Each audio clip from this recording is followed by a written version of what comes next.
Right, this is going to be the newest episode of Summoning Insight, aka where the golden roads go to just die / become devalued / become silver roads. I guess. I know people are like memeing about this, but it is, as the esports historian, doesn't it tilt you a little bit that people are like, G2 is the closest there's ever been to a golden road in 2019? Because remember, they got 3-0'd in the final, so they were actually 3 games away from winning a golden road, whereas SK Telecom in 2015 was 1 game away from winning a golden road. The problem is they obviously mean like G2 still could have done the golden road, whereas once MSI was lost, like it was over for T1. But I know what you mean. They don't frame it correctly. Technically, SKT was not only 1 game, but theirs is even more egregious because remember, they didn't field Faker for like the first 2 games or 3 games or something. So also you could even argue they didn't even give them. That's why I made my video, aged very well now, Coma, you are ruining esports history. That's sort of why, because you didn't fucking feel Faker, didn't pro like that. That's but it is Coma, that's you like ruined the golden road. Yeah, that's an even worse version of Striker just being like, you know what, Adam, I'm going to teach you a lesson now. When it's inconsequential and won't affect worlds, you're benched. Shit, I've did it the whole season. Like, yeah, it was a bit like that, wasn't it? It was true. Because actually, by the way, that's one of the angles that I actually wanted to start with. But there's 2 ways we can go on this one. One, we won't do a whole thing here because don't worry, on my channel now on Twitch, I do like my petty grievances segment where I address all the stupid things people say about me and my content, right? And one of the things I will definitely be breaking down, but I'm going to wait a few days to collect all the comments, is that utterly insane response to my Zeka video, by the way, which remember, Monty, we already aired on Summoning Insight last Wednesday. Sure. So it was out something like, on the Twitch VOD at least, it was out something mad like, slightly tweaked the one that came out at the end, but let's say it was out 3 or 4 days at least before any of the matches were played in the playoffs, right? The mentally ill people just saw the title and that it was set for premiere. Even though they hadn't seen the video, think about what this is, what their mind state. They hadn't seen the video, but from the title, they inferred it was a video mocking that Zeka should literally give up and not play any of the matches this weekend. They went mental in the comments about how stupid that is and how I've always hated Zeka and how I'm a piece of shit. Then when the video came out and they saw it, half of them didn't even get that the whole premise of it is, even though this is how dense they are, like obviously it's actually sort of, it's a clever way to show that even though I didn't rate him, he did win all these things, didn't he? Because on camera, the juxtaposition is he's doing all the things that I and the community said he couldn't do. So it's actually like a very interesting way to give credit to someone you don't yourself personally rate it because the accomplishment is legit, which actually ironically does play into what he did this weekend, where he did the same thing. No one really thought it was possible. He was able to do it. And so actually, just coincidentally, the timing was really great, even though, by the way, I actually recorded that narration in like spring 2023 or something. But to dunces, Monty, they actually think, are you ready? The new anglers, there's 3 ways you go on this. One, they just immediately reacted and were wrong. Then there was the people who got annoyed. Are you ready? The ones that would have come in, Monty, but they were too late to the party and gotten it wrong as well. Like, what the hell? He's always talking shite about fucking... He's always talking shit about Zeka, isn't he? And not watched the video. Well, they then saw, I'm too late. Look, the meta is everyone's mocking those people. So they then got mad at the people mocking them. Like, hey, there's barely anyone even saying that, which is like a little bit suspicious. You're defending yourself preemptively there when you apparently didn't join the losers. And then the third one is for people really annoyed that everyone's finally got the meta, Monty, that it was praising Zeka and it wasn't mocking him. You just start discussing the minutiae of what exact rank of Nazi I would have been in the Wehrmacht. That's I don't know. Thinking, what? That's about no, Monty. You're unfamiliar with Reddit, sir. That's where it goes. If you can't get me on any legit grounds, you just start the aspect. No. Trust me, I'm familiar with Reddit. I made the mistake of reading Reddit and getting tilted this past week because the lies about me are just constant on Reddit. Oh, classic. Okay.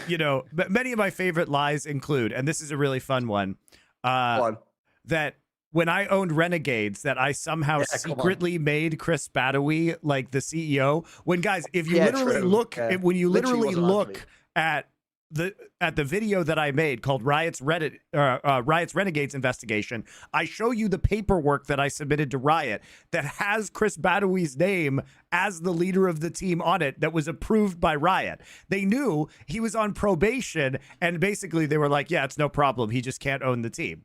But he can be the CEO of your company. That's fine. They obviously knew, guys. He was living in the house with them. It's so ridiculous to say like, oh, Monte was naughty. Like, no. Was that not a good idea? Sure. But I wasn't going behind anybody's back. So that's a favorite one of mine that Reddit loves to lie about. Notice they always conflate, Monty, the league lineup with the team itself. Like, he was also, remember, running like the CS team and all the rest of the shit. There was more in the org than just fucking Ninja back in the day. They had everything, yeah, because we had the Halo team that had Ninja on it. We had the Counter-Strike team, obviously. So yeah, I mean, anyway, but they love to lie about that as if I should have been kicked out because I was like illegally harboring this man. Like, they knew about it 100%.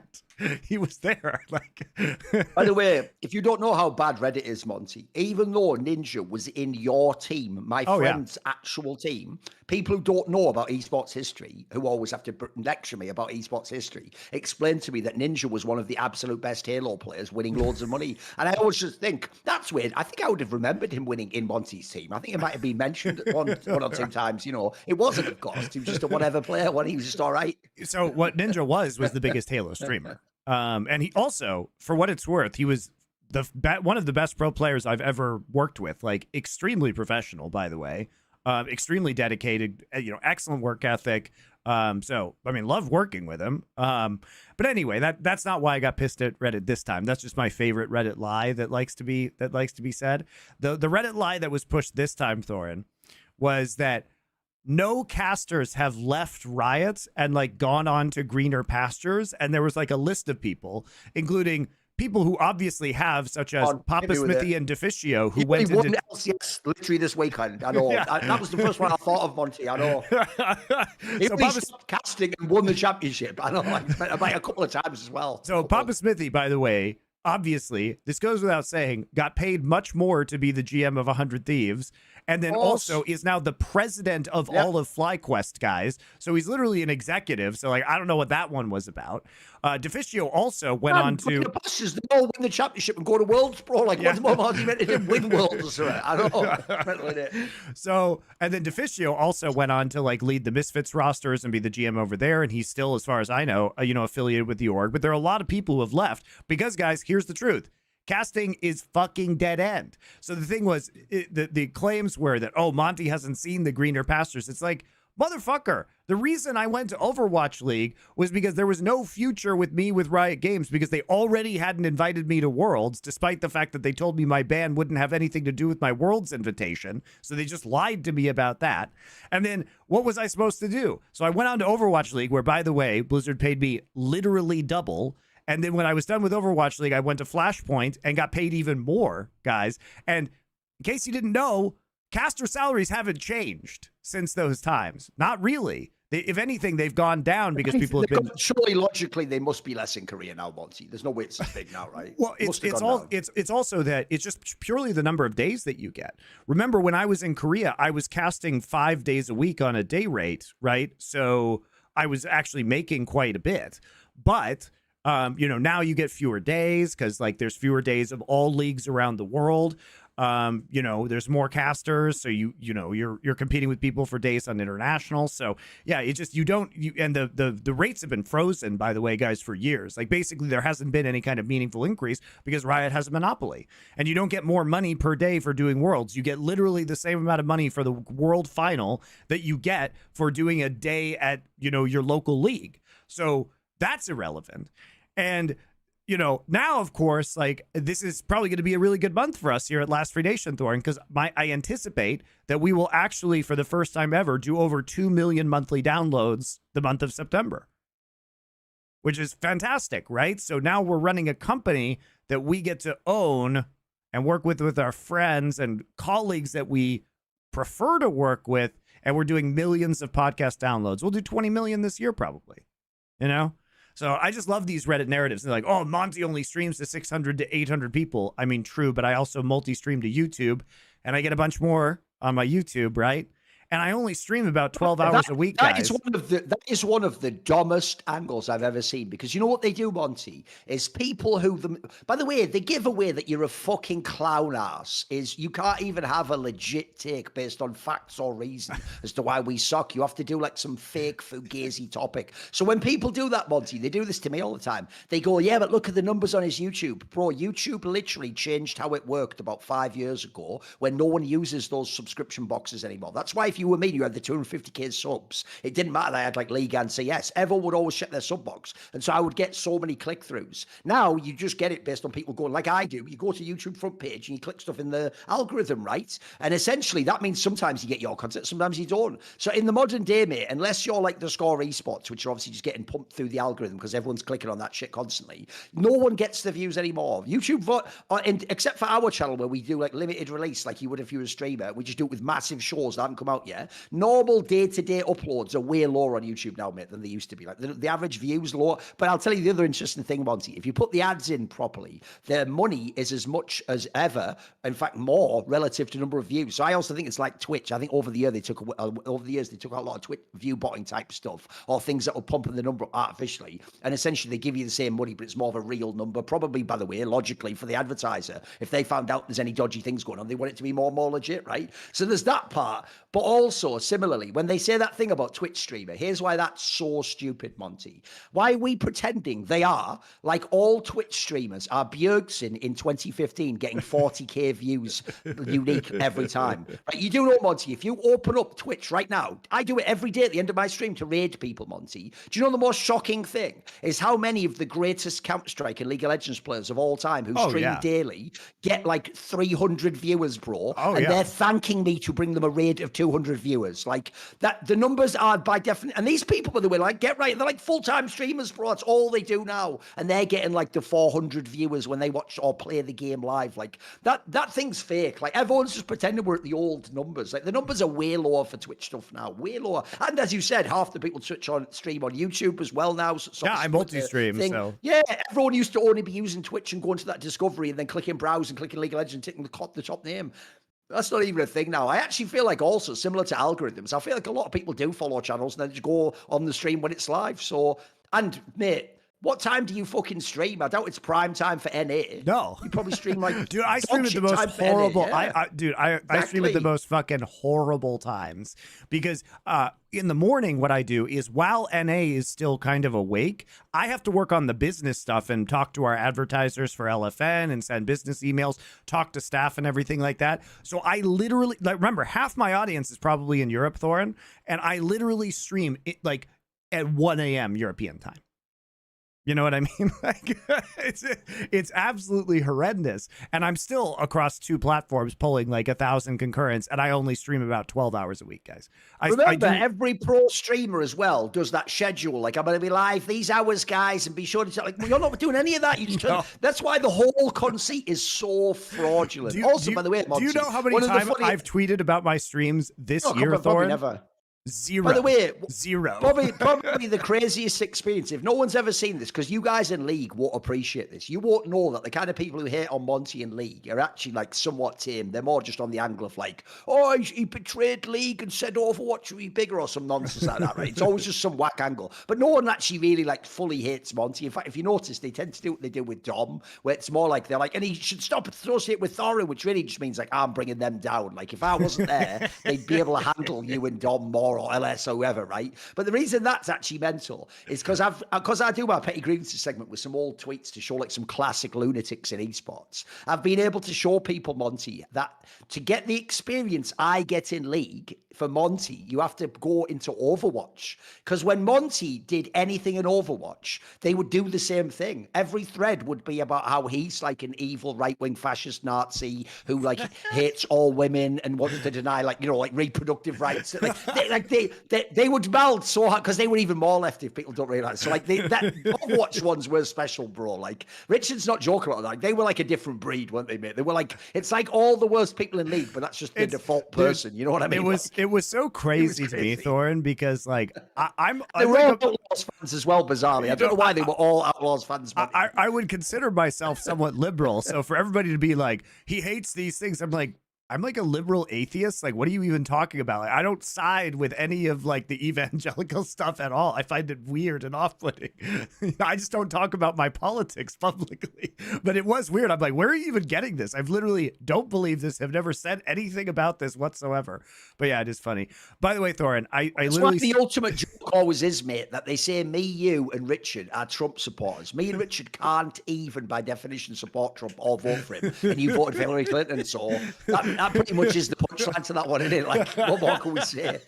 And by the way, if people don't know, the famous picture of me, Anderson Richard, celebrating when Trump got elected isn't on screen saying Trump got elected. It says something like Hillary Clinton concedes, and that's why we were celebrating the picture, because we're just fans of humanity. That's my job. There you go.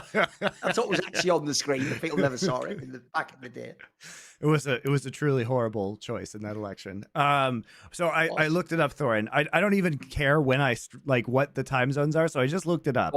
Usually I start streaming around noon Korea time, which is 5 a.m. Central European time. And it's 11 p.m. East Coast time. So like it's literally I stream at literally the worst possible time, unless you're in Australia or Asia. Which obviously, I mean, I have a good number of Australians or New Zealanders, but I mean, they only have like 25 million people in those two countries combined. Oh, they got fuck all, yeah. And nobody in Asia speaks English. So who would be watching my stream? So yeah, I literally, it is actually horrible. It is actually horrible. And I have to stop typically streaming by about 4 p.m. to pick up my kids. So, you know, I stream like 3-4 days a week for like 4 hours at a time for the most part. So anyway, watch my stream if you want. Also, the other part, I forgot the last detail about that Zeka story. That's even more mental. If people don't know, by the way, if you saw the video last week, it's basically the same video, but you like tweaked 1 or 2 shots at the end or something like that, you know, but it's the same concept, right? Here's what's mad. Are you ready for what the like counter circle jerk was? Because people got mad that obviously it's the opposite of what they said, Monty. I've nailed it. Not only have I done a brilliant video praising Zeka, but somehow I have actually presciently had it released on the day officially that he then wins another bullshit insane championship. Insane, right? Which makes it even better, which is, by the way, pure luck. It's a bit like when I did the Deft one in the semis. I just got lucky that I left it open-ended at the end and they did go on indeed and win Worlds. Whereas if you don't know, I was even inferring like, what will you do next? Like not win the semi-final, obviously. Like never win anything again, clearly. but it worked. It worked is the point. But here's the maddest one. Are you ready for the last level of insanity they have to apply? No, it's what they can never ever do, Monty, is just go, oh, I seem to have made a lot of incorrect assumptions and conclusions here and said a lot of silly things. I'll walk it back and just say I was wrong. No, they never do that, Monty. So what they did instead was double down into probably the most insane pivot, which is their theory now is that I had 2 fully produced videos, one saying like if Zeka lost and one if he won, and now I've just deleted the other video and that will never be released. So I said I had an editor guy make a whole separate video that I would have done if he'd have lost, which would have mocked him. But now, by the way, the reason that's mad, guys, is there's not even one grain of truth in the hypothesis of how that came to exist in your mind. Like there was never another editor. I've never inferred I've made multiple. It's actually just madness. The idea you're going to those lengths to just deny that like I did a good video and I got lucky is actually mad. But to bring it all the way back to actually have the discussion, because obviously we want to talk about these matches. Believe it or not, Monty, a thing I want to say at the outset is, I know this will sound weird, but you know how I've gotten really mad these last 2 years that Riot didn't do like a sort of like golden road counter. Like, by the way, this year would have been genius because you could have started with GenG and BLG, then it would have dropped out for BLG at MSI, wouldn't it? And then GenG would have kept going, and then you could have even told people, but remember, EWC technically isn't part of our circuit. Golden Road is still on. You could have had this whole tracker like last year. You could have had with JDG right up to the semis. The reason why I get mad at them not doing that is actually a very good point that you're going to appreciate here, which is, you know why it sucks when like a record like GenG's perfect season goes away at that random game because of KT, or in the final now they don't get to be the greatest team of all time, they already broke, is because it takes, this is a concept about life, guys, it takes so much more effort, time, and fucking consistent application to actually build something up than it does to destroy it. You can destroy something in an instant, but it takes ages to build up. So as much as it sucks, because if you're fans of history like us, you wanted one of these teams to do the Golden Road. Whether it was G2, whether it was JDG last year, whether it was GenG, it would just be cool that someone did it, right? Because it would kind of be like an iconic thing to do in League. You could also even argue it's going to get harder if you have another tournament next year. But the fact that someone can actually stop it, even just with one match, is also in its way. It's kind of the beauty of sports too. Like, I always think people do underestimate, like, it isn't wrestling. We're not really supposed to get a satisfying ending. Like, we don't get a choice in the ending. That's the point. If Zeka and Viper just decide, actually, you know what? You know that brilliant narrative you've been crafting? I don't care about that. I actually just want to win this game of League of Legends. Then they win. They just get to win the match. And so a part of me does, like, you know, Part of me mourns the Golden Road because I think it would have been awesome. Obviously, I'll just put this in there now. This will also, even though it had nothing to do with T1, mentally ill T1 stands will somehow take this as like it's good for them and Faker and fuck Chovy or whatever. Like, which is like we've seen that a million times, but it's all good. So, what do you think about this aspect, right? Because obviously, it has kind of like taken the #1 narrative in League, and it's dead now. It's dead. Like, they can still win worlds, but that narrative is dead. They had the chance to be the best team ever. Really, I mean, what's disappointing is that this was almost a GenG 3-0. If FaZe doesn't actually like int the first game and Viper doesn't pop off, then this is just a GenG 3-0, and game 1 is super close and the other ones are not very close, and that's the end. By the way, even in that 5th game, when Viper, my beautiful Viper, when he locks in Ziggs, my heart sank a little bit, you know, like, no, Ziggs, no, why? But they won anyway, so it's all right. He played a really good game on Ziggs. He did. You just don't think, if you think of Viper winning the championship over GenG, you want it to be on some stud shit, don't you? Not fucking Ziggs. I think he was great on the Ziggs. I mean, he's been great on the Ziggs throughout the playoffs, but it's a really interesting narrative. I mean, obviously we had 2 upsets in the LCS and LCK Finals this past week, which were, both really exciting. It was a great weekend of League of Legends. It was way more exciting than the LPL and LEC Finals, which were rather dry. And, honestly, GenG not even being the first seed out of Korea could cause some really interesting scenarios in Swiss stage at Worlds too. That means literally, if you don't understand, guys, it's actually plausible that like they could just play like fucking some other super stud team like right in the first round. Like, they could play T1 probably in the first round. I don't know if they could play BLG because they probably could play BLG. Worst seed. No, but they could probably play like T1 right out the gate immediately. Remember, you can play region against region. Or is there a rule against that? I don't know. I don't think there is on the opening, is there? There may be on the opening round, but you can't. They made a new rule this year where you can't repeat matchups in Swiss. So they're supposed to be what it was anyway. But yeah, they're trying to like eliminate that. So basically, if 2 teams played each other earlier in the Swiss stage, they can't again play each other later. So they did change that rule, but I'm not sure if they did the no region versus region in the first round. I mean, it's just a best of 1, so you would think they wouldn't do that, but who knows? They obviously like super rig some of these brackets, like the MSI bracket, in order to make that happen. So nothing surprises me anymore. But yeah, I mean, it is.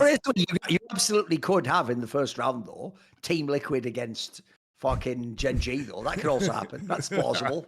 Just opening round, BO1. Enjoy.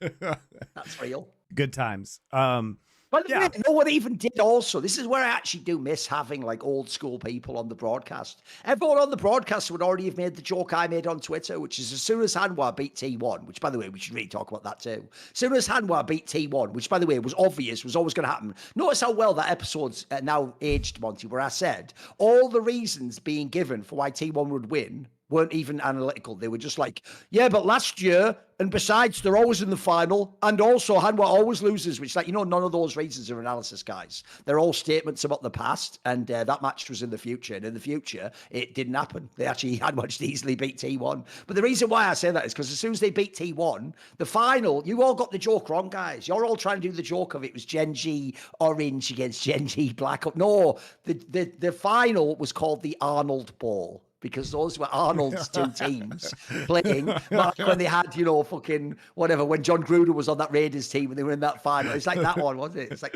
that one, that angle. I mean, the storyline was obviously great because you get kind of the revenge of Peanut and Delight and Doran, right? Who left the team. Even know this story already. It's the angle of like older and younger brothers battling against like the people who are supposed to be above them in the hierarchy. It's actually like a classic Korean story. Like, think about it. Don't you think it meant so much more for people like Delight and Doran to win against the fucking team they were kicked out of? I bet it was a fucking amazing story, wasn't it? I liked the narratives they crafted too, because Doran and Viper were together on Griffin, and also it was 4 out of the 5. The trash talk segment and the general setup of this was probably the best of any LCK final ever, bro. It was really good. So, really good. Doran the opening was incredible too. Doran saying that he like griefed Viper in the Griffin final, I thought was really interesting. And obviously Doran that year got subbed out for Sword at Worlds because he was looking really rough by the end of the summer.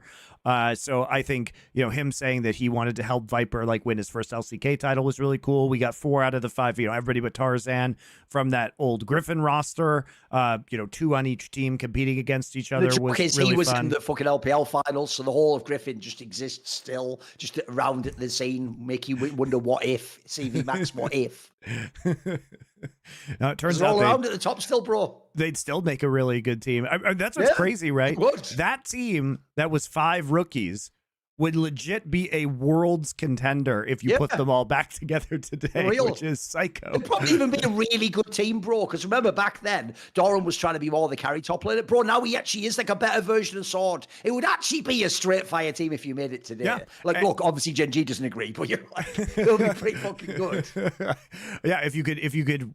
Yeah, well, Sword could coach them too, which would be the funniest thing because he actually is a coach these days. But yeah, if you brought Tarzan back too, now that Chovy and Lehens are doing the shot calling, I think you'd have pretty solid players. I mean, your worst player would be Doran. Your worst player would be Doran. But that is like legit a world's title contender team still. So. Yeah, really. Even though, remember, they were playing in 2018. Guys. Exactly. Literally 6 years ago. It's wild, isn't it? That just shows that also shows, by the way, one of the other reasons I do think people are really unfair to Chovy is, bro, they're doing this thing that like is so ridiculous, which is cause Faker somehow won in his first year. We don't even give people ramp up time. Now, if you're 17, you just have to win today, immediately. Like, people talk like Chovy was 25 and he was like a bust in the NFL or something after like a college career. Like, the point is they were really young guys. They've only blossomed now, sort of. That's the craziest part. Like, it actually does also make CV Max just seem godlike, bro. How did he scout those people all those years ago? Like, basically, as you said, almost the entire team is actually straight fire. It's actually a bag of scouting job. Yep. So what did you think of that intro stuff, though, Monte? I actually thought it was the best I've seen so far. Like, it was really cool angle. I thought the intro was slightly like the visuals around the intro were not quite as cool as the spring one that we saw from this year, where they had like the LED flags and everything like that. But I thought the player intros were generally good. I liked the constellation theme and the augmented reality that they did. I liked how they included a lot of the historic buildings from GyeongJu in the intro, and then like the shape of the stage looking like the bridge. So I thought they did a very good job. Like, it was very compelling. Thor, did you see the intro to the LEC? That was mental. It was almost like someone did like a riff tracks version of the LCK. It was just like a shit version of it, wasn't it? It was actually insane how bad it was. True. So what was so funny? If you guys, I would encourage you to go back. I know this. They have no budget, and the LEC is super scuffed. But man, did it look like absolute garbage, guys. Oh, it was terrible. So basically, they only used like one tiny corner of the arena for the players to come in, and they came up these like scuffed stairs out of this tunnel. And to make it look hype, what they did was they just chucked a million graphics on the screen, like graffiti style graphics, and just like gave you a seizure watching it. But it doesn't actually make it hype. So it's just one camera guy standing there while these players awkwardly emerge from this tunnel. And then in the middle, by the way, there's just a Kia that's parked there, and they don't bother painting the Kia with an LEC logo or the team's logos or putting a wrap on it. G2's colors or half you could have done it cool, right? Like, instead, it's just this white car that's sitting there in between the teams, and surrounding them are all of these fans in what look like dollar store costumes wearing these hoods, right? Yeah. And what I don't understand, Thorin, is like, didn't we retcon the summoners in the cloaks like over a decade ago? Why are we still going with this cloak experience? So there are all these fans in these cloaks, and the players come up and then they just walk to the stage, and it looks so lame. By the way, guys, if you're a modern day fan of League of Legends esports like me, so you're already a fan of the esport, you're not some weird MMORPG nerd D&D cunt playing like World of Warcraft and actually caring about the lore of the characters, right? Always, like me, you will find it jarring, the weird lore of the game that you're supposed to accept. It's one of the reasons, by the way, Monty, I don't watch Arcane, is because I've never cared about the characters. So to me, it's not, like I can't play anything in it. So to me, I'm not that interested in, the backstory. I can get why people are, but it's not for me. So one of the things I just want to explain to modern day people, because it's so whack, is the original premise. I can't remember someone explained this to me, bro. The original premise of summoners in League, which, by the way, two things. One, I still think to this day, Summoning Insight is a straight fire fucking name for a short about analysing the game. I think that's actually sick. And then 2, every dickhead like Reggie back in the day used to fuck it up and call it Summoner's Insight. But okay, I think we survived that 10 years later now. But the maddest thing is, if you don't know, the premise of League of Legends is so shit, right, guys? It's not that you yourself are actually playing Yasuo. You are a wizard who isn't inside the game. This is so stupid, bro. And when you pick and draft, you're summoning up that character, even though to you, you're already playing an avatar, it's like inside the game league. Yeah. And you're then you're a wizard inside the game, summoning up a character that you're then like an avatar playing. And then there's some weird angle, Monty, which they wanted built in, which means that in a way, we've all like played Rengar. We were all part of the collective unconscious of Rengar or something. Like the whole don't worry, guys, they got rid of this years later. But they never actually they don't actually explain where summoner spells come from anymore, because the whole point is that you're like the puppet master of the wacky. And by the way, we'll get to this, but so you're not even playing that. You're not even becoming the character instead. And also, here's the thing: if you try and build lore around this game, Thorin, it strips away all of the agency of the characters, because the characters are just puppets from faceless wizards, and then the summoner spells are your wizard spells. So that's what you're doing. So the only thing you can do, by the way, is puppet a guy, and then once every 5 minutes, blink him like a tiny space across the map, or just like chuck some weak fire at somebody and ignite them, which is just fucking lame, if we're being honest. They just thought this was straight fire when they came up with this like some art house angle to it. It's so whack. So obviously they had to retcon it, because if they wanted lore, they had to have characters with agencies. Sure. And like, it didn't explain anything either, because Summoner's Rift was supposed to be the way that they like adjudicated conflicts to prevent war. Yes. So what you're saying is, understand this concept. You are one of the most renowned warriors in Runeterra. And so in order to prove your skills, you volunteer to go play simulated war games, but not to prove your own skills. It's not gladiatorial combat where I'm showing how good I am. You volunteer to be mind controlled by a rando wizard within this. And it's like, who the fuck would actually choose to do that as a character? So they had to retcon it because it was so stupid. I just love the idea. Like, a modern fan will never know that was actually like a real thing they were pushing for years. If you are a modern fan and you've never heard of this, guys, what you need to do is Google League of Legends Journal of Justice, because they used to write this like lore newspaper that was terrible. It was terrible, guys. So the Journal of Justice, notoriously dog shit. So anyway, this is basically why the League of Legends lore is just irredeemably broken, and it doesn't matter how many arcanes they make, they can't fix it, because instead that now we have to exist in a universe where we're riding off of this stuff, and they've made it with these characters, but these characters are not what you see in the game. Like the Heimerdinger that is in Arcane cannot be logically or even in terms of tone the same Heimerdinger that is like pool party fucking Heimerdinger in League of Legends. So everything is totally inconsistent. It is a hot mess, and Arcane is pretty good by itself, guys, but it's stupid because it would be better if it just wasn't League of Legends, is the point. The League of Legends coding on it actually makes it worse. It actually just makes it worse. I also do despise, Monty, that in the modern day, even people who are fans of Riot and in the industry just openly speculate that Riot is actually patching the game League of Legends based on Arcane, the TV show. The fact that we all even think that level of cynicism needs to be applied shows you how fucking whack Riot is.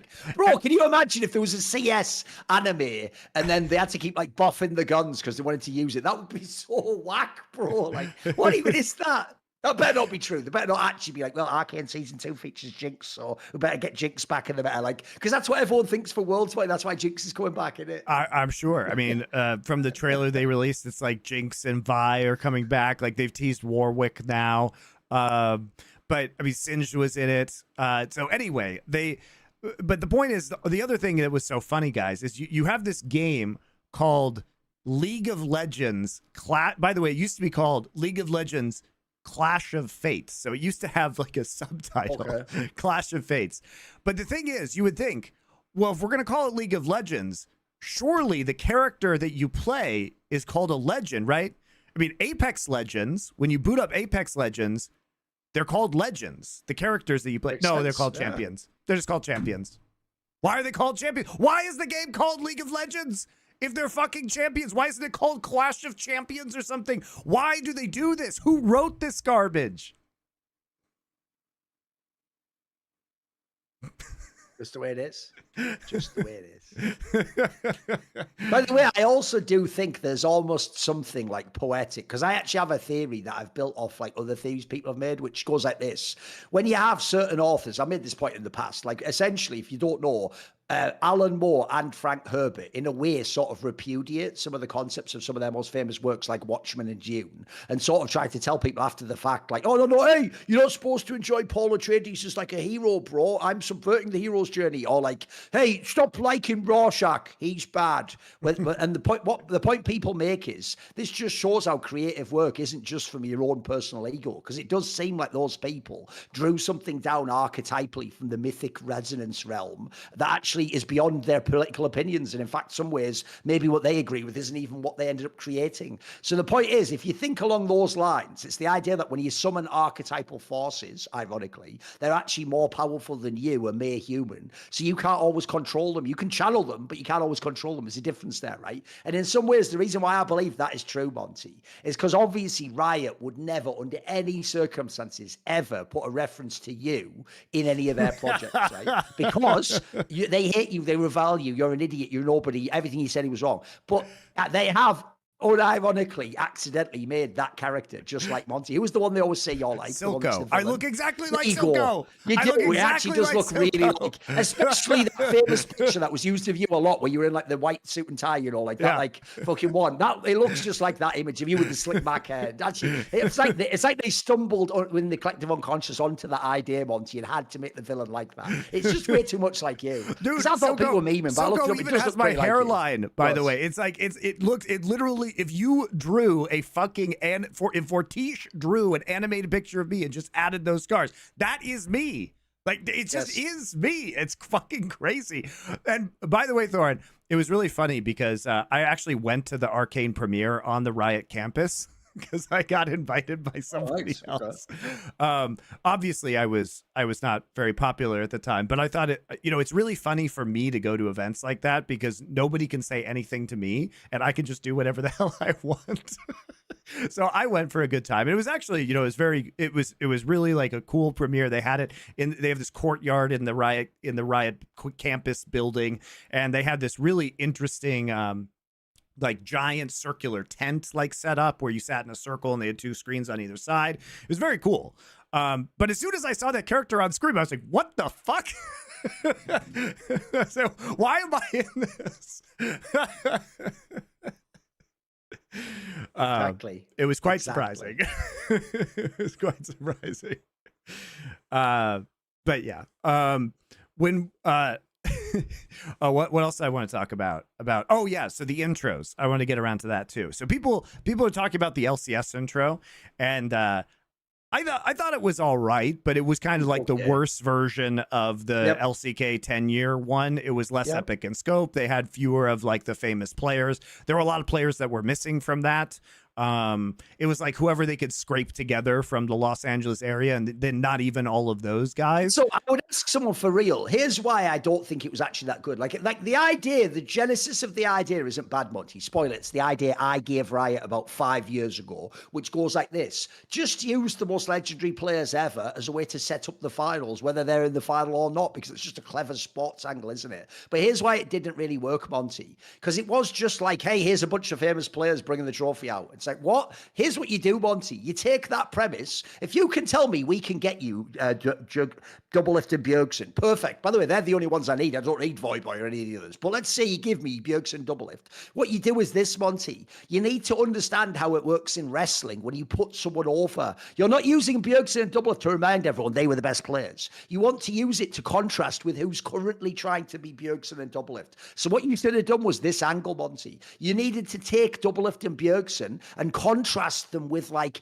APA and fucking, Quad or Inspired, and you pick whoever core JJ. You needed to pick like who you're trying to make the next Bjergsen and Double Lift and contrast them and show that like that as they come out. I'd have had some angle like that, like I don't know, Bjergsen comes out with Inspired and then he has the trophy. You know, when I do something like that, I'd have done some contrast angle because I didn't hate it. Like the actual idea was okay, but they could have done it better. I agree. They could have made something more epic. And also, like, I just hate that song Warriors. I just hate it. I hate the lyrics. I don't understand the lyrics. We are the warriors who built this town. When do warriors build towns? Doesn't make any fucking sense. Has absolutely no meaning. Doesn't sound cool. Is stupid. Imagine Dragons, maybe one of the worst lyrics bands of all time in the fucking history of the human race. Other gems include And the Lightning and the Thunder. The Thunder. I mean, these guys are criminally terrible. But I hate that song, so I was already tilted. And then I was watching this on my stream, Thorin, and I had to pause it constantly because I was like, I wanted to see who all the players and people that they brought out were.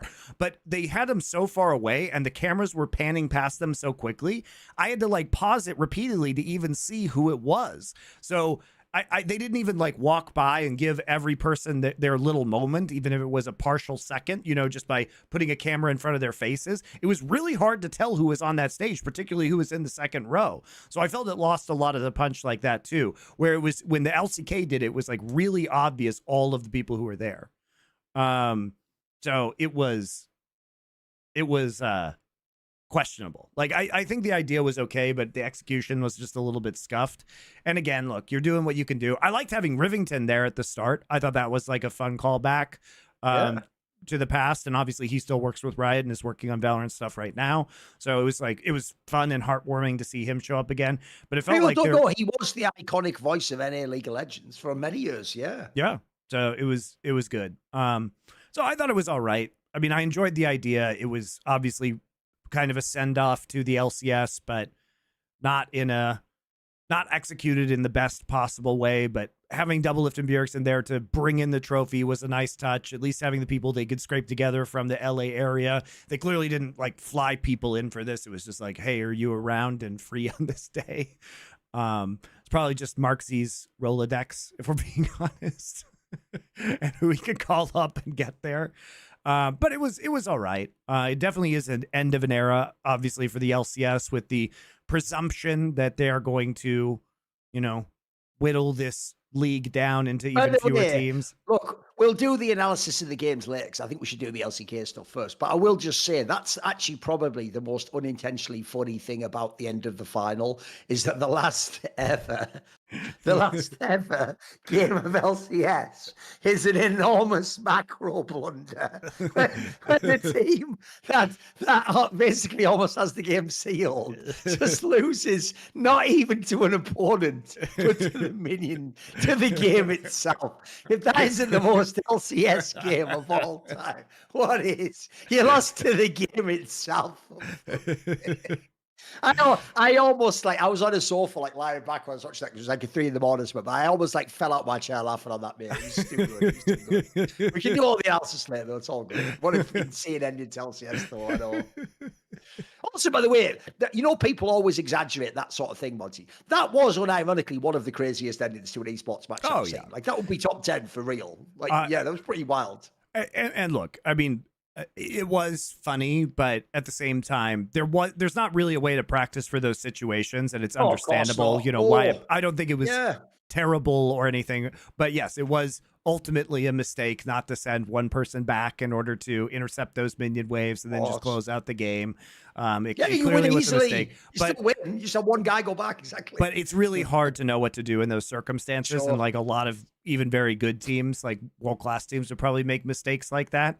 And they were aware the super minions were coming. They just weren't aware that they could not win the game fast enough, right? They were definitely aware. In that scenario, you're not used to having no inhib towers and no like fucking like base towers as well. Like in your brain, like you say, you don't know the time and how fast the supers can take it down. Like and how fast you can push compared to the enemy team. And Busio also like went in and cut the wave, which was really smart of him, and like delayed it just a little bit. So there were a lot of factors at play.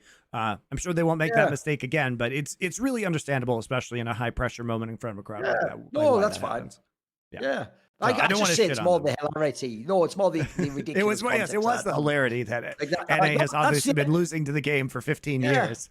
It's just the idea that after a minion wins the LCS, not even actually FlyQuest, after a minion wins LCS, like, well, that's all, folks. Like Porky Pig or something like, well, shut it down. I think we talk about LCK first, though, Monte. That's the bigger one. But before we talk about LCK, though, we do have a sponsor today, guys. It is once again MeUndies. Shout out to MeUndies. Very comfortable, obviously made out of micromodal, which is a natural fabric made out of beech trees, I believe, but it is extremely smooth, extremely soft.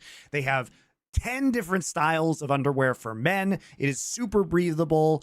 They come in 100 different colors and prints, ranging from black to whatever you want. I mean, crazy colors, crazy patterns, dinosaurs, whatever you want, guys. They also have loungewear, such as joggers, hoodies, and more, but very comfortable, very lightweight, sweat wicking, odor repelling, very, very good for working out if you're into that. Something you can take with you to the gym, but overall, super, super soft, super comfortable. So you can be your most comfortable self this fall with MeUndies. Get 20% off your first order plus free shipping at MeUndies.com/summoning. That's MeUndies.com/summoning for 20% off plus free shipping. MeUndies, comfort from the outside in. So if you guys are looking for some new underwear, head on over to MeUndies. Now is a great time to do that. Let's talk some LCK. First of all, like I say, we actually need to rewind and we have to talk about T1, right? Because even though now, Monte, everyone will now do the thing where they retcon it and they agree with us that, like, oh, actually, you know, I already saw this, Monte. I did a tweet about it. You probably won't have seen this, right? Where the most annoying thing about liar T1 fans is that they just don't stop lying. They just gaslight you 24/7. So you ready for the new take, Monte? When I pointed out that, like, loads of people, by the way, it was almost everyone I was seeing on my timeline everywhere, was doing the logic, like I said before, of like, but T1's always in the final, so of course they'll overcome Hanwha like they did last split, and it'll be T1 against GenG in the final. Like, then all the people started going, I haven't seen that anywhere. No one's saying that. So I just took a screenshot of an LOL esports poll where it was like 70% was like, T1 will be in the final playing GenG. So actually, mathematically, you can prove that is what plebs thought, by the way. And so the reason why I bring this up is because I understand historically people are using narratives like, you know, T1's more clutch, or Peanut will fail, or Zeka won't be good in the match and the pressure will get to him. But like Hanwha Life, remember, guys, was better than T1 the whole time. It's not like it's last year where there was an injury and poor T1 was just worse. They did the whole split, they were worse than Hanwha Life. Like, it's actually totally fair. And by the way, that's even what I predicted would happen. I said it would probably just be a boring 3-1 or 3-0 for Hanwha Life. Like, look, I couldn't know at the time Hanwha could actually win the final, but bro, they were a better team than T1, and it's actually fitting. Like, I actually think the discussion later that's probably the most interesting one isn't does GenG suck or is T1 a total shit. It's more like, is Hanwha actually like the third best team in the world or something mad? I like, mean, it's actually it's like a real discussion we should probably have now. So I think actually I have to give the props to Hanwha here. It's not really that T1's just shit. Like, they're not as good as Hanwha, but Hanwha also, it looks way better than past splits, bro. Like, they actually have like a cohesion to the team now they never used to have. So a few things happened, I think, for Hanwha in the playoffs. So first off, I think you could make an argument that Peanut was like the overall playoffs MVP. So Peanut had an insane run, both against T1 and against GenG in the final. Even though Zeka got at playoff or finals MVP, and Zeka was also great throughout the playoffs. I think it's kind of a toss-up between those two. I'd probably edge it over to Peanut. But Peanut just dominated. Peanut gapped everyone, bro. He gapped Order, he gapped Canyon. Yeah, I mean, but especially in this T1 series, he just put Owner straight into the dumpster. And people will complain perhaps about the first game of this series where, you know, Zeka gets the smolder. And T1, the thing about playing in these game ones is you can afford to actually, like, be experimental in these games. So I don't hate that Faker busted out the Caitlyn and tried to punish. Like, honestly, like, maybe that game goes differently if Faker doesn't have to take E at level 1, right? And you know, he got pressured right at level 1, had to take E, so he couldn't start kind of bullying Zeka on the smolder right off the bat and getting priority over the lane. You know, you could say, well, why don't they just play Guma on the Caitlyn and the bot side and play the Ziggs in mid? But that's more of, you know, a farming trade-off, you know, in the mid lane, whereas clearly they wanted priority and to punish.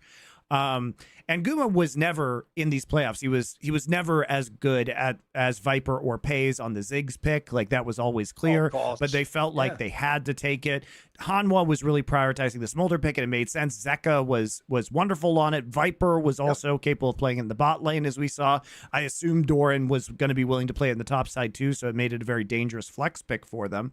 But Hanwha, like, I think the most surprising thing to me, Thorin, was that Hanwha kind of adopted T1's playstyle during this series, which was really weird. And by that, I mean, they were playing like pick comps, and they were playing pick comps really well, which is not something that we have associated with Hanwha, but the way that they were creating catches from distance, and obviously, Poppy. So Peanut playing Poppy is my favorite player champion combination in active League of Legends. I love watching Peanut play Poppy. He gets it again in this game. He's completely dominant, using Poppy to create pressure early, to get kills early, and then setting up objectives with these amazing ults. But honestly, like, they were just using, they were opting into the Ziggs Jhin matchup. And what this meant was, very interestingly, that both teams were just leaving their AD carries alone on the bot side, and it was just supports roaming all over the top side of the map for most of this series, because we spent 3 games in this matchup, and it was just solo farming in the bot lane while the supports roamed. But I mean, the picks that they were setting up, so it was like we had these long-range engaged champions like the Jhin, like the, Delight was playing Rakan or Bard or other champions that you could really do a lot of work with from distance. And they were isolating members of T1 and disposing of them, and then just winning these games. And if Faker doesn't have like a hero game on Tristan game 2, like Hanwha 3-0s, right? This was, Hanwha was doing very well in that game up until the very, very end. So I think Hanwha really showed something very different than we're used to seeing, and a lot of it was surprisingly on Viper on a more utility AD carry, but one that is very strong right now, these setups, and them, doing better at collapsing onto the side lanes. And T1 looked really flustered, man. Like, they were over committing in terms of TPs, which is very unlike them. They weren't being sneaky or doing the typical T1 Barons. They were trying to force them and getting punished. I think this was a hard series for T1, but a lot of it came from, mid and jungle having pretty big gaps between the two players. Like, Zeka and Peanut pretty much comprehensively outplayed Owner and Faker. By the way, I actually think in general, I agree with you that even though there's so many other narratives that might spring off the page, like obviously Hanwha winning in general is like a brilliant angle for Viper. He's now won the LCK. Obviously Zeka's angle is interesting because, as you saw on that graphic on screen in the final, Monte, the only time he'd ever beaten Chovy was the World's Final, even though like they'd played 1 billion times. But I actually agree with you. The biggest story is the Peanut angle, bro, because think how mental this is. I made this point in the past, but this is even crazier. Bro, he has won LCK with 5 totally distinct organizations. Are you ready? He was MVP in a different one, Nongshim, and then he went to the LPL and qualified to Worlds. Bro, this is literally the greatest plug-and-play player in the history of League of Legends. There's not even a player close. That's impossible. Think about it, right? He not only has, like, I think he's like something like the second most LCK titles ever. He has He's winning 7 all titles the now. orgs. Think about it, right? Faker just sits there. Faker's the equivalent of being like a great player on like Real Madrid or the 49ers or something. Like, you don't ever have to go anywhere, bro. They're going to bring people to you. You sit there in the catbird seat and they just bring great players around you and you try and win again. This guy Peanut is on the craziest nomad's journey ever. He just keeps winning. Like, what a fuck. It's why the only thing you can say, a bit like the dickheads against Chovy, is he didn't win Worlds. That's it. That's all you've got at this point in time, guys. Like, the guy's career is unbelievable. It's fun. And think about that, Monte. He really did do the Ankos. He did both ends. He did the mechanics jungler and he did the super brain jungler. Like, what a like at this point in time, you know what? We've had for a long time, Monte, like the episode of Dom showed, we've held score in reverence. I think Peanut might be the #1 jungler of all time. I think it's a legit discussion we can have. I think it is the best ever. Because, Score, what you count against Score is also his lack of international results. And typically, I would say Peanut has had better teammates. I mean, Faker was one of his teammates as well, right? Sure. So Peanut, I think, has had better teammates. Like, Score, like, was ride or die by KT, and then, ultimately frequently had a lot of bums around him. And then the time he got the super team, they didn't They didn't go past quarters at Worlds because that's where they lost to IG, who ended up winning in 2018. And it took also Score a notoriously long time to actually win his first LCK title. But I think Score, in terms of his own individual abilities, was just stuck on a lot of bad teams. But Peanut, the thing about Peanut is he hasn't necessarily had the international success either, Thorin, because, frankly, he just doesn't, for whatever reason, he just chokes. Like, he's just bad. Like, it's not even, that's what's annoying about Peanut and about his reputation is fans just think of him as a choker, even though he very rarely chokes domestically. Hence all the titles that he won with GenG, hence this title, hence his amazing play over this course of this playoff. He was super consistent. I mean, I had him as my first all-pro jungler for this split because Canyon fell off pretty hard at the end and Peanut was just consistently great. So even though I think Canyon was better in the initial part of the split, by the end, I think Peanut had the better performance. And I think Peanut was incredibly solid in these playoffs, and as he typically is. And there's a reason why he's won 7 domestic titles. But he does fall apart internationally. I think that taints him for a lot of people. And I think rightfully so, because it's not just that he falls apart. It's that he is often the reason why his teams do not do well at international events. I mean, I think you can definitely levy that charge against him. The last 2 Worlds, he was like pretty bad. He was pretty bad. Yeah, but here's the contrast, though. You have to ask yourself, though, what we comparing him to. Like, notice when you were explaining all that, you didn't pick another jungler and go, and that's why this other jungler is greater than him. What you did is you pointed out that's a flaw of Peanut. Because I'll go the other way. It's like Chovy. When people make the case against Chovy, yeah, but he hasn't won Worlds. It's like, bro, since that's the only thing you've got left, you do know if he actually did that, like Peanut, they'd just be the GOAT of the game. Like, what we're saying here is, like, think about this. If Peanut didn't choke internationally and he won with Rocks Tigers and he won with GenG, wouldn't he just be the greatest player ever from jungle and a contender for GOAT himself? Like, he would. So it's a knock, yeah. Like, by the way, obvious. Also, by the way, it's actually more logical as to why he chokes than other people. The style he's trying to play now is so cerebral that you can imagine if you start to fucking get nervous, it's going to fuck up your decision making or your feel for the game and you read on what you're going to do and how much information you can take in. But I agree, yeah, of course. What I don't get is, why do people think they're like, why do people actually think, Monty, that when they go, Chovy's choked, it's like, what do you want, a gold medal? Yeah, we know that. We've seen it. Our point is, even in spite of the choke, they're so insanely good, though. Their take is, no, but if you choke, then nothing else matters about your career. The worst thing about it, Monty, I'll always make this a point, is it's not actually what it appears to be, which is an insightful comment that gets rid of, useless discussion. It's actually an appeal to ignorance, because what they do is this, Monty. I've got a whole theory about fans. Here's the reason why every NFL fan is just a Tom Brady fan, and he's clearly the GOAT, and anyone else who says otherwise is an idiot, because it saves you ever having to get to know all the great quarterbacks in NFL history. Do you know what, Monty? If you didn't just count rings, you'd have a really difficult time, because you'd have to go and study, like, how did Steve Young throw the football back in the day? What kind of offense did Trent Dilfer do? But you'd have to actually study the game. You'd have to, like, be really knowledgeable. If instead you just go, hey, Brady most rings equals the best, equals I'm smart for picking him, equals if you say anyone else, you're just an idiot, so I don't even need to discuss it with you. That actually shuts down any interesting convos. So that's why I've noticed, I mean, the reason it's even perfect that we did the Score example is neither of them won Worlds. Neither of them. And they're probably the 2 best junglers ever. But here's what's crazy, guys. This is going to really bake your noodle. Are you ready, guys?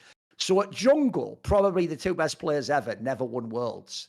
Imagine if that could apply to other roles. I mean, you guys all tell me Uzi is the greatest ADC of all time. I must have missed him picking that world trophy up, mate. I'm watching every year, but I've never seen it happen. Bizarrely, it's weird. So notice how the standards just changed in every role as well. Yeah, it's pretty funny. But you could even argue for real that the top 4 junglers of all time, Monty, in League, none of them won Worlds. Because it'd be like Score, Peanut, Yankos, and Carcer, and none of them have Worlds, bro. I mean, you could maybe Canyon would be the one, in there. Canyon could go in there. Even then, though, I think he's overrated, and here's why.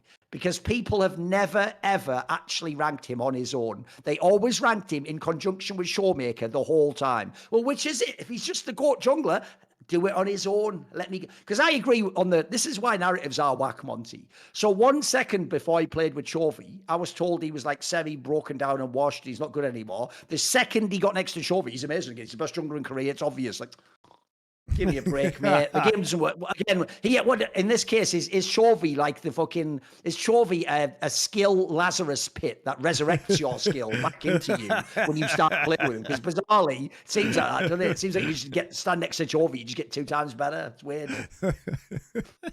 I wonder if Faker switched to support or Chovy switched to top lane, what he would do to Faker. Could he resurrect Faker's skill as well? Surely you guys should want that. The team up.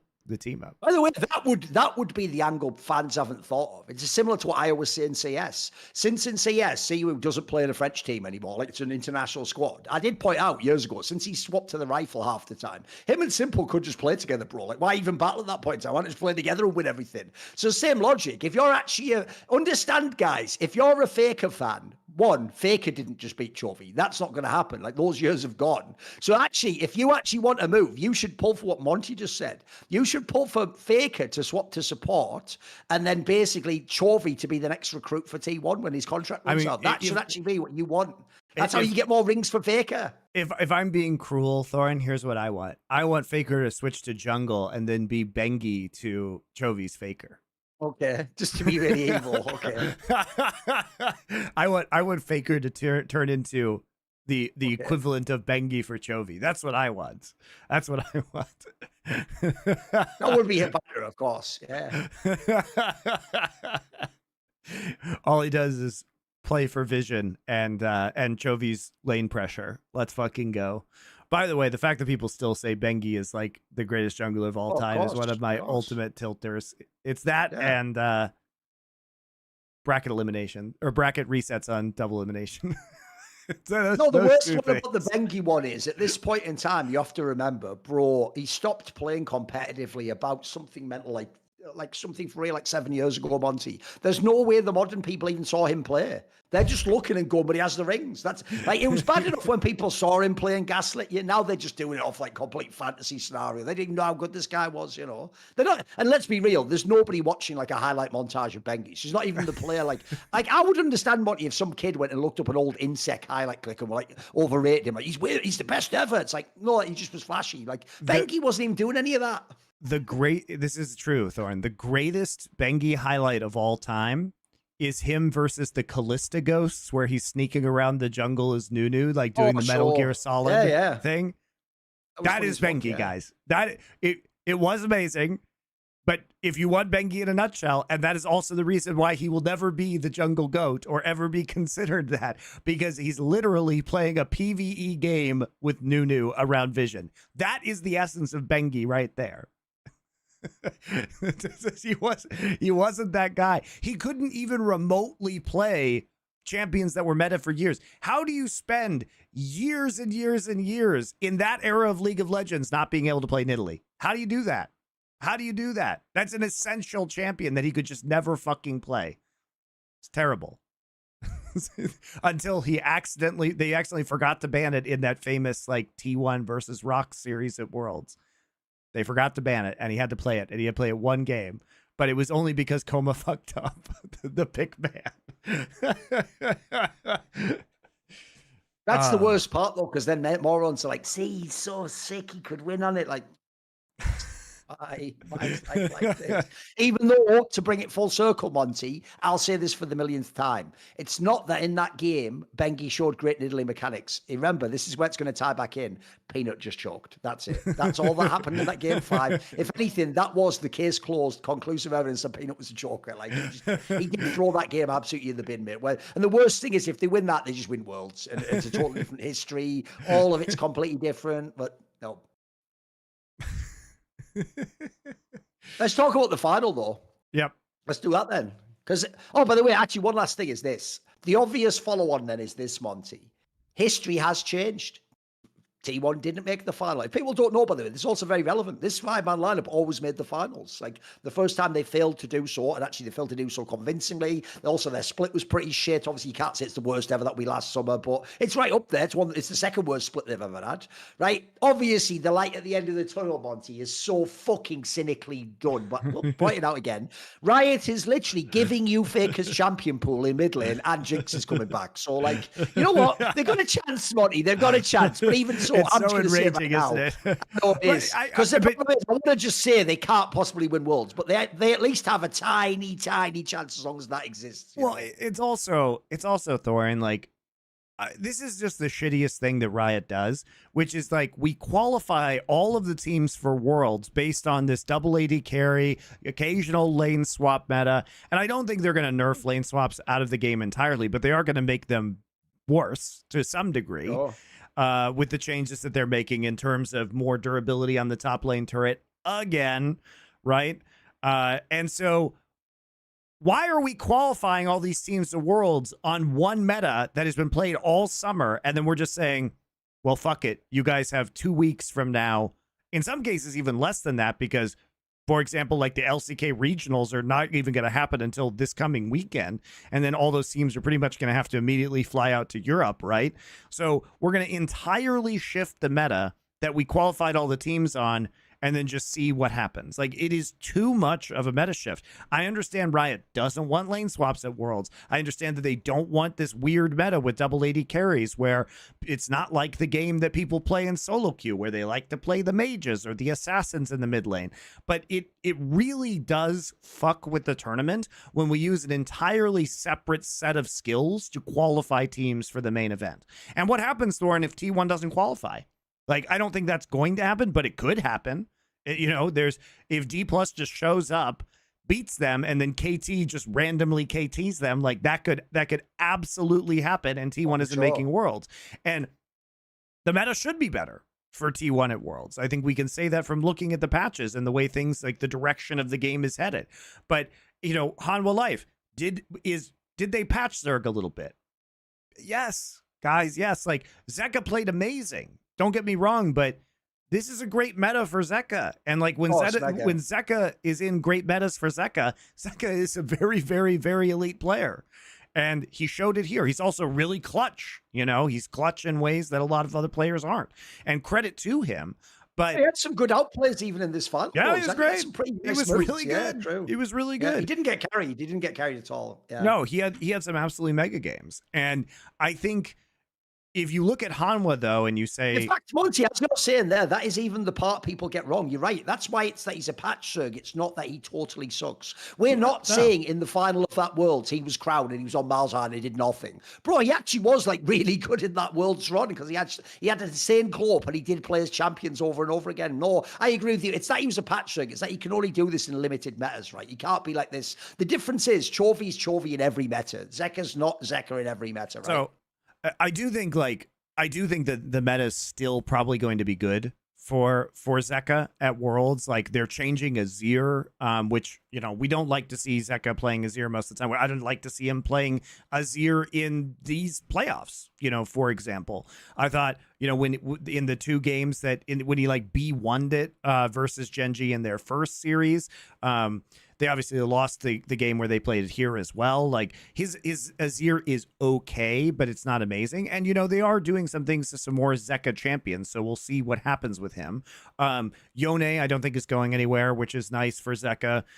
So I do think Zeka will still be able to do Zeka things. So I don't think it's like that big of... That's like, it's not going to be a massive shift away from the way that Han was playing right now. But for a team like GenG, it might affect, you know, or Team Liquid, it might affect some of the lane swaps. We'll see if that actually is a meaningful way to stop lane swaps at the professional level. Because right now they're used temporarily and sparingly, and it's seen as acceptable to kind of like give up a couple of plates if it suits your strategy and just lose some of that gold if you can, you know, dodge a bad matchup or put the enemy top laner down. So I do think teams will still have to be proficient on them. So there's that angle as well. So yeah, I mean, I do think it, but I do get frustrated when we see these massive patches right before Worlds and teams do not have a chance to adjust to them, and they may actually just change the teams that would have qualified had they been on earlier. If you want to change the patch, then you must do it much earlier in the season, before playoffs, because you shouldn't have the playoffs on the big changes in the patch either. It's just too much is changing too late in the season, in my opinion. I also think it just goes against what to me was always one of the like unspoken premises of League of Legends, which is that you're sort of like seeing who is the best on this patch. So to me, the obvious angle, Monty, would be bring Worlds as close to the end of summer as you can and have the same patch for summer playoffs be the Worlds player patch. I mean, they Wouldn't could that do be that. the best It one? literally is very close to the end of, I mean, it starts in 2 weeks. It starts in 2 weeks. Because to me, the difference is, look, I might still be able to say, but my player didn't have a strong champion on that patch. But the point is, we all prepped and trained and qualified on that patch, and then let's see Worlds is basically who was the best on that patch. That's like that's like a coherent angle for me. Whereas I'm with you, if you just swap it up like this, it just changes everything again. Like I said this in the past one, but it doesn't have to just be that Faker gets the globe. The obvious angle's the night one Monty. So the same thing again. You dominate China all year long, and then they go, "Hey, Knight, I know you're not much of an Azir guy.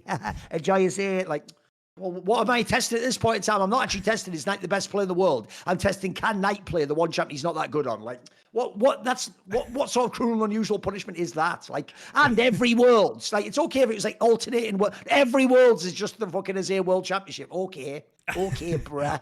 All right. Well, you know, the Azir nerfs are coming. Like, does a damage to his ult like matter that much? I guess we'll find out. Because here's the problem, Monty. I said it earlier, and I'll always be fair. Everyone who earns their place in a narrative gets to have the narrative explored. Are you ready? Get ready. Buckle in. Buckle in. Put the crossbow on. Like put the steering lock on. We actually now have to discuss the idea Zeka might win a second Worlds, bro. It's a real possibility. It's not implausible. This isn't what we all talked about in spring. This isn't Zeka. This isn't Viper 1v9. In fact, by the way, the whole team's actually looking like they're peaking right now. Everyone, even fucking Thorin looks better. Delight, by the way, looked awesome as well. Like, obviously, he never should have been let go from GenG, but we get it, the shot calling angle. Like, actually, low-key, hand of life, like I said, you actually have to sort of draft them. They probably are like the third most likely team to win Worlds now, right? Like, it's plausible. And by the way, this also means they probably should be in the semi-finals. Like, we have to sort of do a fucking, we have to recontextualize Hanwha Life now because they are a real team that could win Worlds. It can happen. I mean, obviously, like it depends. It depends a lot on whether Peanut can actually hold his shit together within these circumstances. So, I am like skeptical about that to a certain degree. But I mean, I do think that some of the champions that we've seen them play are not really going to be hit by the patch notes that have been released.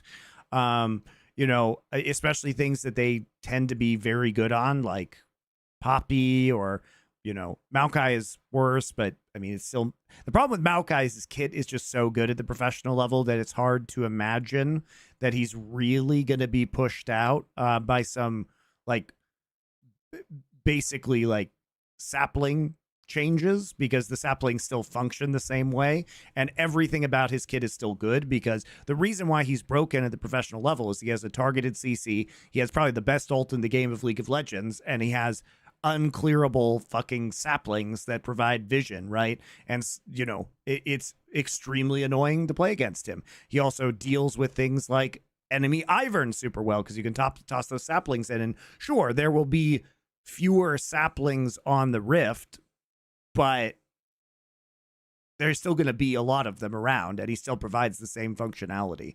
So I think Maokai is still probably going to be pretty good. You know, and especially when you look at the Azir nerfs, like it not only actively helps, you know, players like Knight or Zeka who, you know, begrudgingly play the Azir, let's say, or, you know, Knight, it's always been the major flaw in his champion pool as a player. But I think like the Yone still going to have a very high priority. You know, by the way, if you think about it's big for people like Cream from Top Esports, there's another guy that wants that in the fucking meta.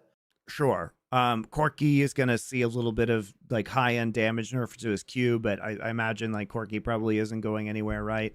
So there are picks here that I think will still end up being quite good. Like Tristana should still be around, and if you actually look at these finals that happened, you know, I think one of the major flaws, what was so peculiar about these finals from GenG was like the lack of their own priority on Tristana. So if you guys rewind and you think about the last the last regular season match, which is the last match of the season that was played from GenG and Hanwha, was supposed to be the match where GenG is going to see if they could do the undefeated thing, but then they lost to KT and then it didn't matter at all. But in those games, Chovy played a couple games of Tristana, and Chovy has always been an extremely good Tristana player. And he completely cleaned up Hanwha Life in those games. And this got under Hanwha Life's skin so much that in the upper bracket finals of these playoffs, Hanwha was just straight banning the Tristana. They banned it every single game so that Chovy couldn't have it. And for whatever reason in these finals, guys, we just decided in the last two games that, you know, Chovy in game 5 is just going to B1 Corki and ban Tristana instead of just picking the Tristana. Yeah, because why not pick it yourself? Yeah, why not pick it yourself? I mean, even in the fourth game of this series, Peanut like B1's Maokai, and they have an opportunity to take the Tristana away, and they just curiously don't do it. And the thing about GenG is they are so good at playing side lane pressure, and the Tristana just amplifies that, right? And they had been playing throughout playoffs with Ziggs and doing much the same thing. Like, this is a team that is really good at lane assignments, that is really good at creating map pressure and taking, you know, side lane objectives and funneling gold into Chovy. So why are we prioritizing Corki here? It's not like Zeka isn't a good Corki player, but surely Tristana should be the pick for GenG. It's why it was banned against you in your last series against, even Hanwha thinks that. Like, your opponents don't want you to have Tristana, and you just don't pick it when it's available to you. You end up banning it instead. And by the time we're in game 5, we're in a situation where Chovy is into a full dive composition where he's playing Corki, and they have Vi, Yone, Ziggs, Jax. And it's like, if they want Chovy to die, Chovy is going to die in this composition.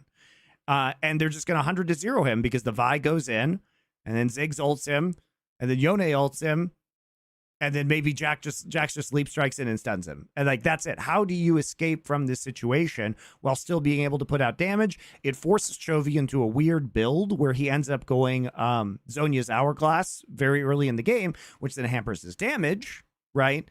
And Paze is Paze is just terrible in the final game of this series. Like, Paze, if we really want to point fingers as to which player played the worst on GenG, it was fucking Paze in this series.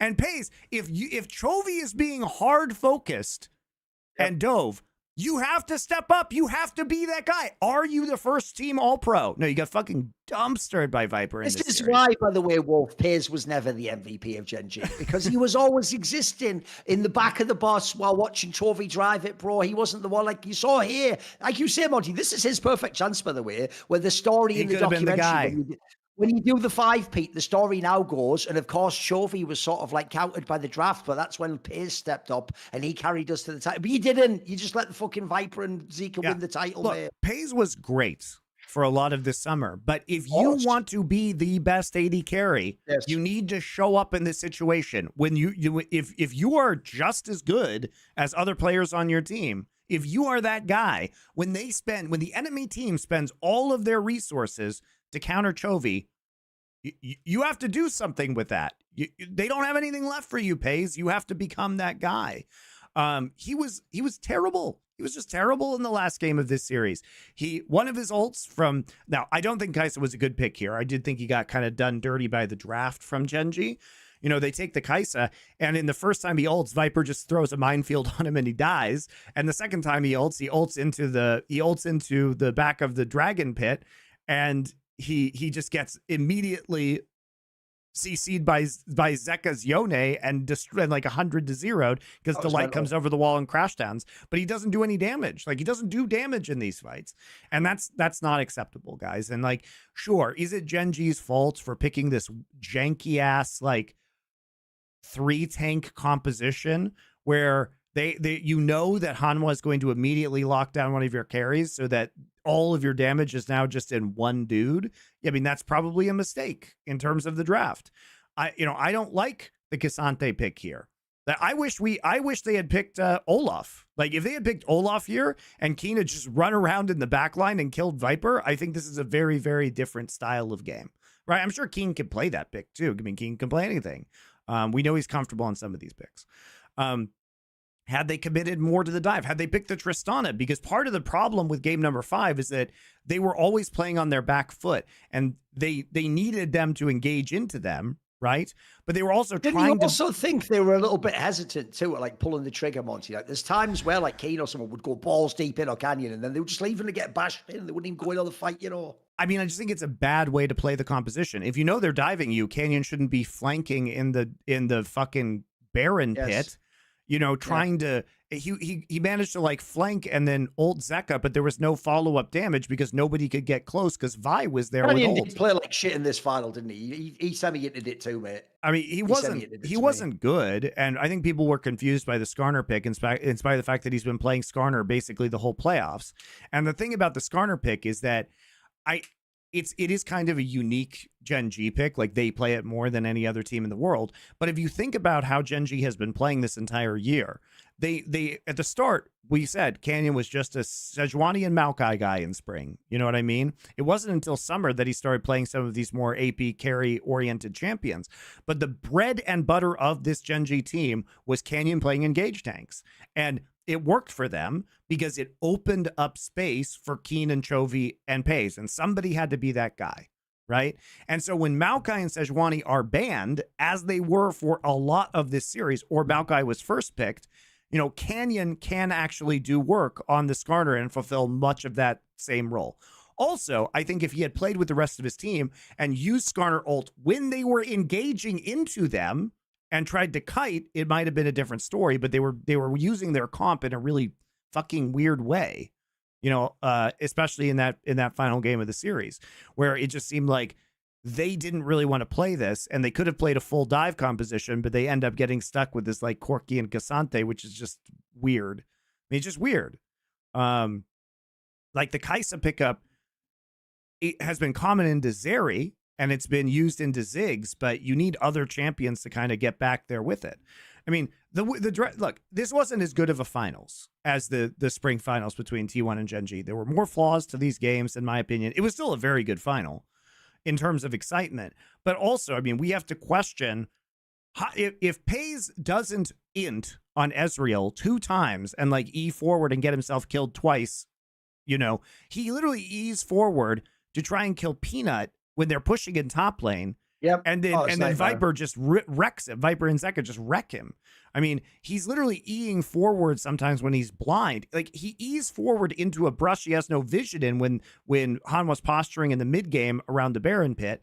And then Viper and Zeka just jumps on top of him and it just 100-0s him. And it's like, why are you doing this? Why are we trying to play no vision blind flank Ezreal?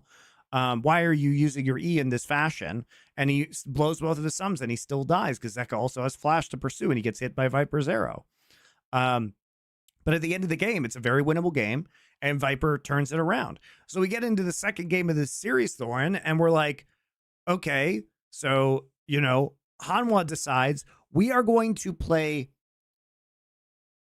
Azir Jhin with Ivern and not really be able to do anything. Doran is having like a stinker of a game. Like the lane swaps are pretty convincingly won by GenG over the course of this series.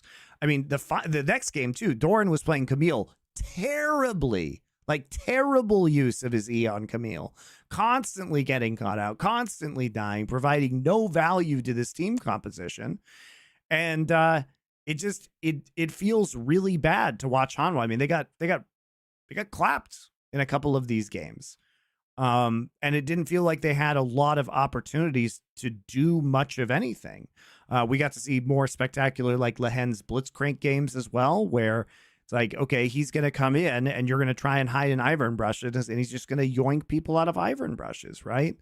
I don't know, man. Like, I was really unimpressed with Hanwha for like the first 3 of these games. I thought the first one was really just a couple of throws by Pays, and like this was really close to being that 3-0, like I said. But then it just goes back the other way. So we get into game 4, and it's like, I understand the theory behind taking the Udyr here, but are we really sure that the Udyr is like the best we can do?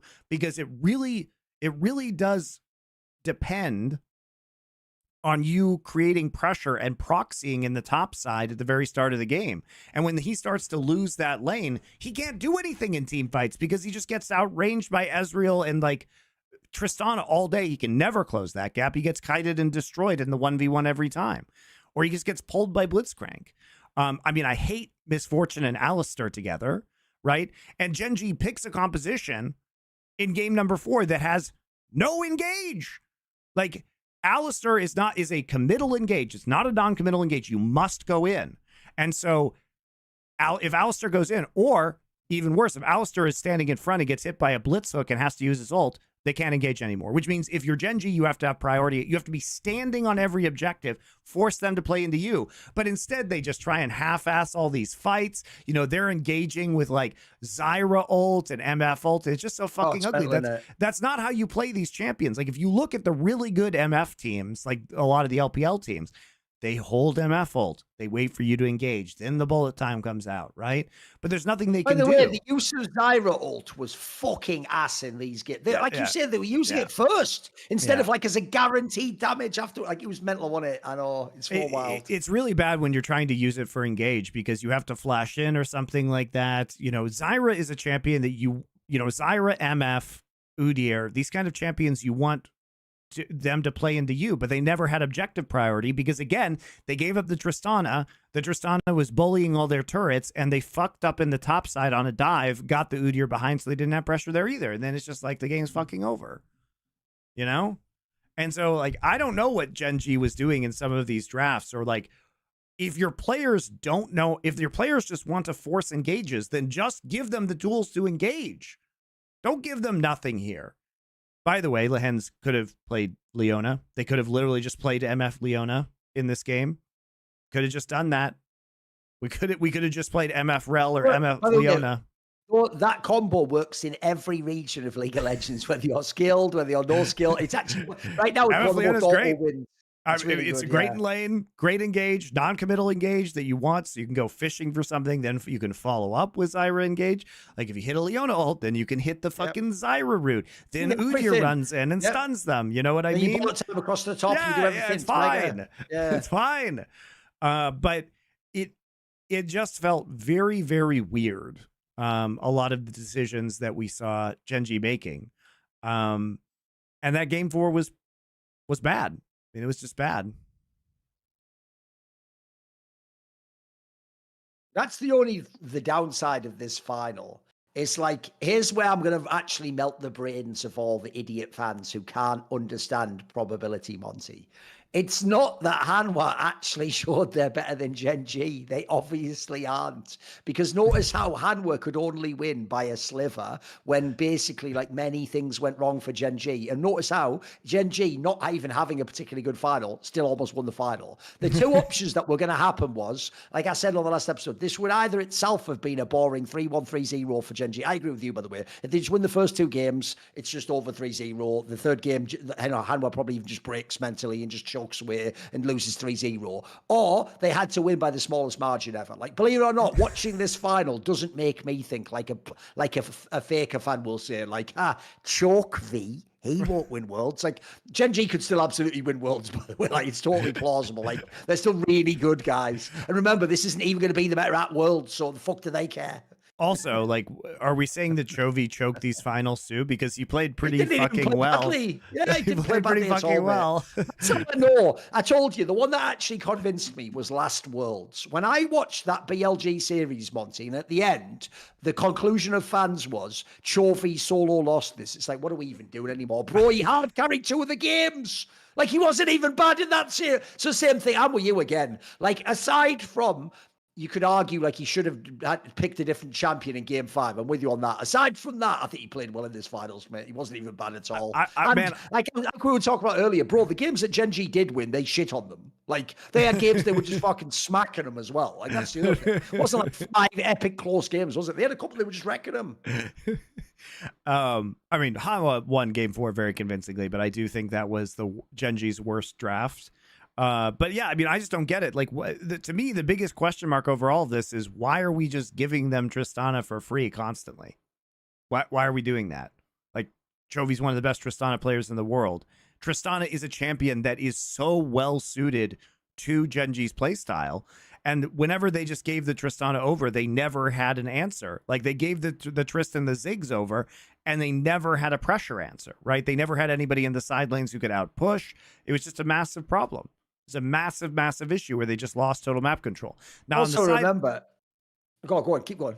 I was gonna say the side of Hanwha Life, you do have to praise the fact that Peanut, Zeka, and Viper had a fucking amazing final. Oh, of course. These guys were all great. Like Thorin was pretty shit at times, but you know, he came through on the Jax when he needed to. I mean, his Jax play has always been good, but I mean, that Camille game was just criminally bad from him, and the Renekton game wasn't so much better. But the real heroes of this was like Viper, basically Viper and Zeka saving game 1 and preventing the 3-0, and then them pulling off some really, really impressive heroics in the final couple of games. But I mean, there were games where it took Zeka and Viper being deathless in order to win this series. Thing is, my favorite part of the outcome of the last weekend is no one even thought about this, because so many people in their brain did think T1 clutches it out and goes to the finals. Well, now we have a chance for the funniest thing of all time to happen, which is T1's in the regional, aren't they? So listen, they probably still beat D Plus and KT if they play. It won't matter. None of that would matter either way. Like, they probably still quite, but there's a chance. All I need is the Lloyd whatever from Dumb and Dumber chance, bro. Give me the smallest chance ever of the funniest thing ever. Kingen, I mean, I summon you to the regional, sir. I just need one more like 2022 finals, bro. Give me that game 5 Kingen. Give me the glow up against CS. That's all I need, is one chance for it to, because if they don't make it through the regional, bro, like if T1 fans may as well go to hibernation for a year, it's going to be a nightmare for you. I mean, it's a nightmare for Riot, because it's the viewership for Worlds will be absolutely abysmal. It'll be terrible.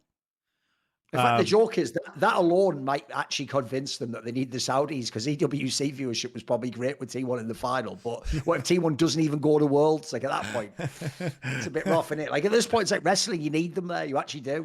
I mean, fortunately, the viewership for the LCK Finals was pretty good for a tournament that didn't have T1. With no T1. It was still like 1 million lower. That it was like 1.6 this time versus 2.6 for spring.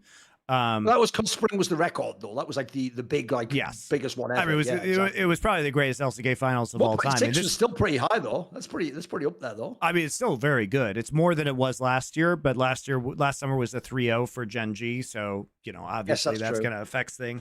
By the way, if people don't know, almost every single viewership record requires you to go to a game 4, game 5, because it has like the famous concept from sports of like people saying, "Hey, tune in, watch this," and like people see the tweet, "Oh my God, Silver Scrapes." That is true. That's obviously a factor of it. Yeah, of course. Yeah, and also the longer the match goes, the more it just picks up viewers over time too, by being on for longer and people turning on, being like, "Oh," even if it's game 2, they're like, "Whoa, there's a final," and they just tune in when they see it. Partially because the scheduling is so fucking terrible in League of Legends that nobody ever knows when anything is happening. That reminds me, though, even though I will just say, I actually like Ox. We had him on this show. That is some crumbs picking Kaboom to beat Alliance bullshit, where he was the only one. By the way, guys, you know, normally on a desk, they just do like 3 predictions. They had this screen on the LCK. It was like 15 people, bro. And the joke is, everyone did pick GenG. Yes. But like most people leave like 3-0. And then Ox actually did have Hanwha Life 3-2, which is like, whatever. Props to him. He was the only one who got it. But that's so stupid. I love it in a way. It's so stupid in it. You'll love this too. I love Ox. The Korean fans got really mad at him because he put Pleta as 3rd team All-Pro for support. Which look, Pleta's a really good player. Pleta will be on a better team. Yeah. Like, look, Delight was on Breon, and if you are a Korean fan, then obviously you must believe that Chovy must immediately give godlike powers to anybody who joins him, or just the act of signing the GenG contract made him 3 times the player he was. No, he was always good, guys. I'm sure he got better on GenG, but it turns out if you're good and you have good teammates, you're going to look a whole lot fucking better in a game like League of Legends that has snowball mechanics, right? But Pleta is good. He would be very good on a different team, most likely. So I don't think it's so crazy that Ox says that, especially if he's like, you know, he was if you're saying like this, you're saying this player was incredibly important within his role, or this player could be on a different team, you know, as good as some of these other players. But the Korean fans get really pissed at him about that one, which I think is ridiculous. By the way, you know the most harsh thing is obviously Delight and Dumpty were both on Breon, but also so was that mid laner that just actually like killed people in like fucking Japan or whatever. Like that Breon lineup was cursed, bro. Yeah, that Yaharon guy, he was also on that team apparently. That one who I think is the one who just killed the people in Japan or wasn't. Yeah. Didn't you see that story? I'll look it up, like Yaharon, like murder or something. It was a really fucked up story. Let me have a look. Oh yeah, I saw that. Yeah. Yeah, he apparently strangled a woman to death allegedly. So yeah, it's mad. Oh my god. So all I'm saying is that Breon team, I don't know what they were cooking with over there. Because here's the thing, Delight, straight fire, Umpty pretty good too. This guy, I'm gonna call it. He was the bad apple of the bunch. I feel like bold I'm ready to make that judgment now. So anyway, also I do want to talk about viewership in general, because I have talked about LCS's viewership a lot, and LCS viewership did go up, which is good, guys. It is up over last summer. However, there are caveats.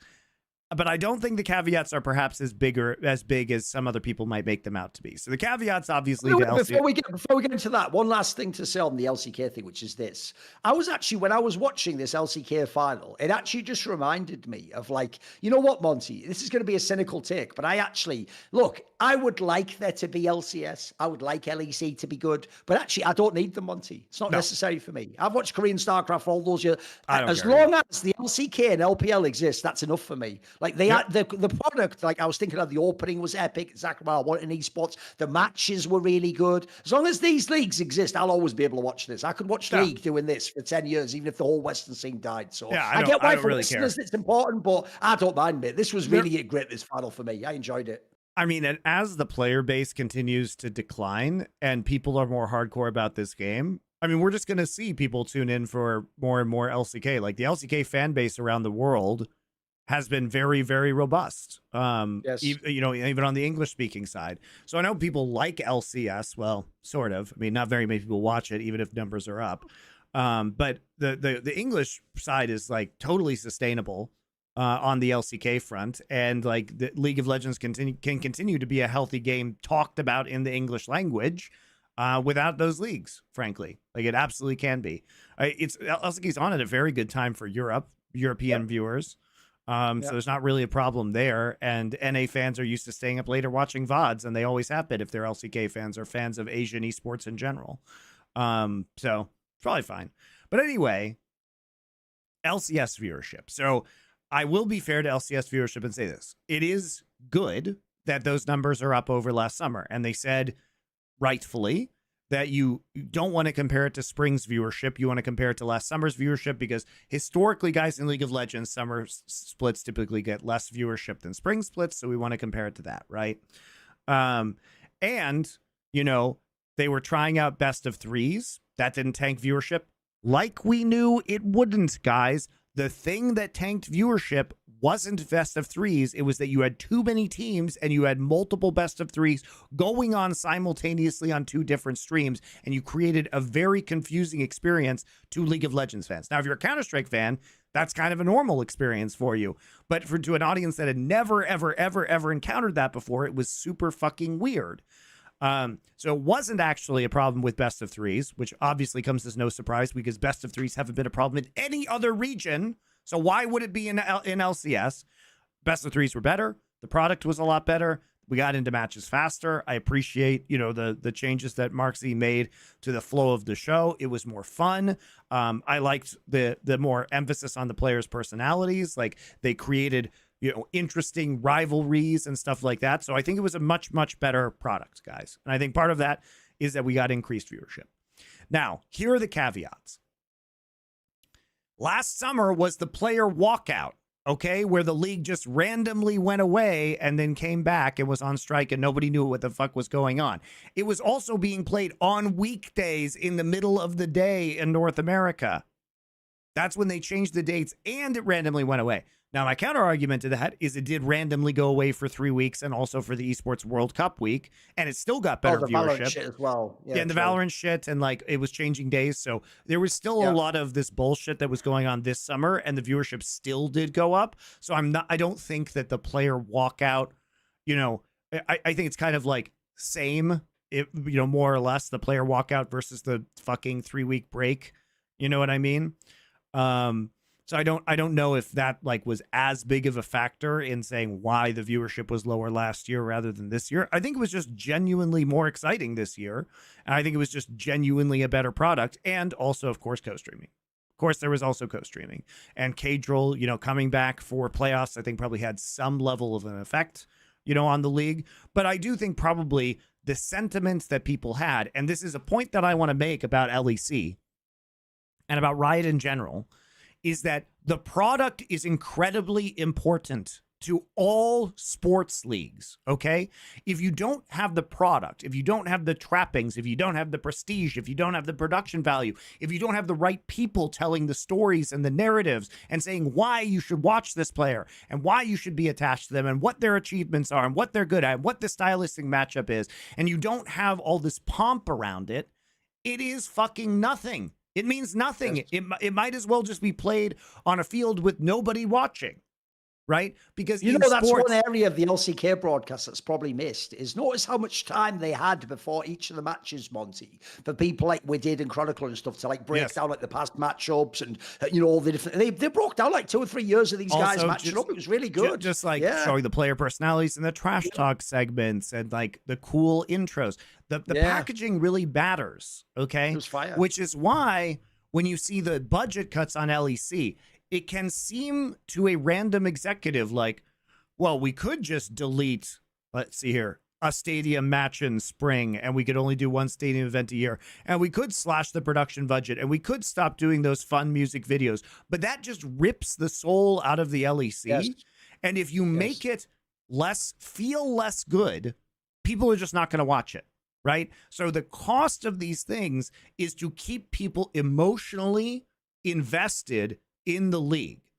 And this is why these fucking NBA executives are so dangerous to sports leagues, because sports leagues are an entertainment product that is not logical. Okay. Yes. It is not logical. And so you need somebody who knows the vibes in order to make it good. And like you will see, if you increase quality that resonates with fans, you will therefore via a creative product, you will see more viewership. That is true. And so when you take away these things that the fans care about, or you like leech all the emotion out of it because you don't want to pay for these expensive things, the result is you trigger fan apathy, and it is hard to get people reinvested or new fans invested in that case. And so I think that's the mistake that we see with the LEC, and conversely the LCS. And I think one of the problems with the LEC, Thorin, is that my theory is that they didn't want to spook anybody in LEC. So what they did was, in North America, they just looked at a list of employees, but because they were in North America, they had no idea who was actually doing the work in LEC. And they're like, we just got to get rid of one of these people. And they just threw a dart at the board and picked that person. Because from what I understand from talking to people at LEC is that they got rid of some really crucial people who were doing a lot of the work, and they kept some fucking bums, man, like who did nothing. And like the only person who would make this decision is somebody who did not know what was going on at LEC at all. And I think they didn't want to actually tell anybody at LEC that the layoffs were coming, because it could obviously spark a panic if the word gets around the office. Whereas in LCS, they probably had a much better idea of who was actually doing things, which is why we haven't seen the product tank quite as hard. Right? So I think you look at LEC finals, the LCS intro was much better. The LCS product was much better. I do think it has contributed to better viewership. Now, this is, I say this at the same time, Thorin, where LEC is like, we had the greatest split viewership ever. But I mean, they are so guilty of just riding Kometo and eBay fans who will leave the instant that those guys stop co-streaming, and then your viewership will be shit. So I don't really think that's a good idea. Think about this in the same way as we've just mentioned, to be entirely fair to the LCK one. If you don't have Faker and T1 there, you're not going to have the same results. Bro, let me see LEC when Caps and G2 out in the final. Let's see that LEC final. Let's see the viewership then. But I'll tell you what, mate. No, remember, if Caps is the GOAT of our region, but he's active in all the big matches, all the big splits, like that helps. Of course that helps. Imagine if instead, Monty, this really had have been like Mad Lions against fucking BDS in the final. Like, would that have had the same viewership? I don't know about that, mate. Nope. You know what I mean? No, even with Ibai's followers, no. I mean, yeah, exactly. And there's going to come a point, guys, where Ibai may not want to do this anymore because Ibai can get millions of concurrent viewers doing other things. He cannot get those same numbers doing League of Legends. So if I'm Ibai, I'm probably thinking about, I don't know, moving my stream in a direction where I just maximize my viewership. So if he ever gets tired of League of Legends or anything like that, you know, or he's got other things, or he has scheduling conflicts as he gets bigger and bigger and bigger and bigger. Remember, Ibai just set a all-time Twitch viewership record. All-time. He had like, what, 3-4 million concurrents? You should be scared. If you're Riot, here's an angle you should be scared about. You know, I said, Monty, I go the other way on the whole co-streamer thing. I actually think logically, fuck the idea Riot says, I allow you to co-stream. Bro, Riot, you should be paying these people to co-stream. Look what they bring to your stream. Like, they bring hundreds of thousands of viewers. Like, that's literally worth money to you. Here's what I would do, Monty, if I was ye old, allegedly evil Saudis. I would just take people like Kometo and tell him, bro, here's the thing. Don't stream during LEC. Only stream during EWC, and I'll pay you $1 million myself. There you go. And then suddenly EWC can have twice the viewership of some of these other shit. Like, bro, that's real, because that's one thing they do take for granted, you notice, Monty. You just said it yourself when you name-checked everyone. If people like Kadril, Ibai, Komet, Dom, if these people choose not to co-stream, you also can't replace them just like you can't replace Faker. There's not some other guy coming in like, hey, I'm Billy Nobody co-stream. Do you want to watch, man? Like, no one's going to watch that. Like, these people are actually, at this point, essential to the broadcast mates. They're not just like they're getting to shine too. They're like, they bring like a quarter of the viewership or something mad. Maybe more than that. No, I mean, like literally, Thorin on LEC is probably 70% is on their streams. At that point, they should have the leverage then, logically, you know. I mean, certainly some of those people would still watch even if the co-streamers weren't there. But I mean, probably LEC's viewership tanks by like 40-50% if those people leave. I think that's probably the minimum it would go down. So it's I think, you know, Riot's not going to care because they're going to look at this and they're going to say, well, we just had our highest viewership split whatsoever. But people are going to start tuning out and get bored with this over time, especially if they start seeing other regions that are frankly more fun to watch because they have better products. And the LCK product, the LPL product, LPL's coming off like insanely good formats and like really fun games this summer splits. The finals looked a lot better.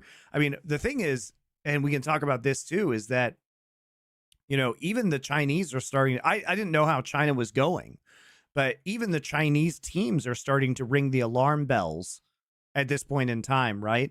Where apparently viewership has been decreasing pretty significantly in China. And attendance at their local stadiums, because remember, LPL has a bunch of local stadiums, has also been like trending downwards. So I think, you know, I had no idea what the status of China was at the current time compared to other regions because their numbers are so opaque and difficult to come by. But some of the executives over at the LPL teams are starting to do that. And actually, Thorin, LPL is going to be slashing their salary cap next year. Yeah, that's one thing I find a bit weird because I saw there was like a Reddit thread like this where people were saying that within China, some people do complain that like sort of like, you know, the league's not as interesting or as good anymore. It's like, bro, what? It's the other way around. Like the league's better than ever, like as a product to watch. Like the actual competition of the teams is amazing. So no, that's one area, Monty, where people were always being morons. You know, that take of like, well, lol, who cares? Because in China, they're all like billionaires, right?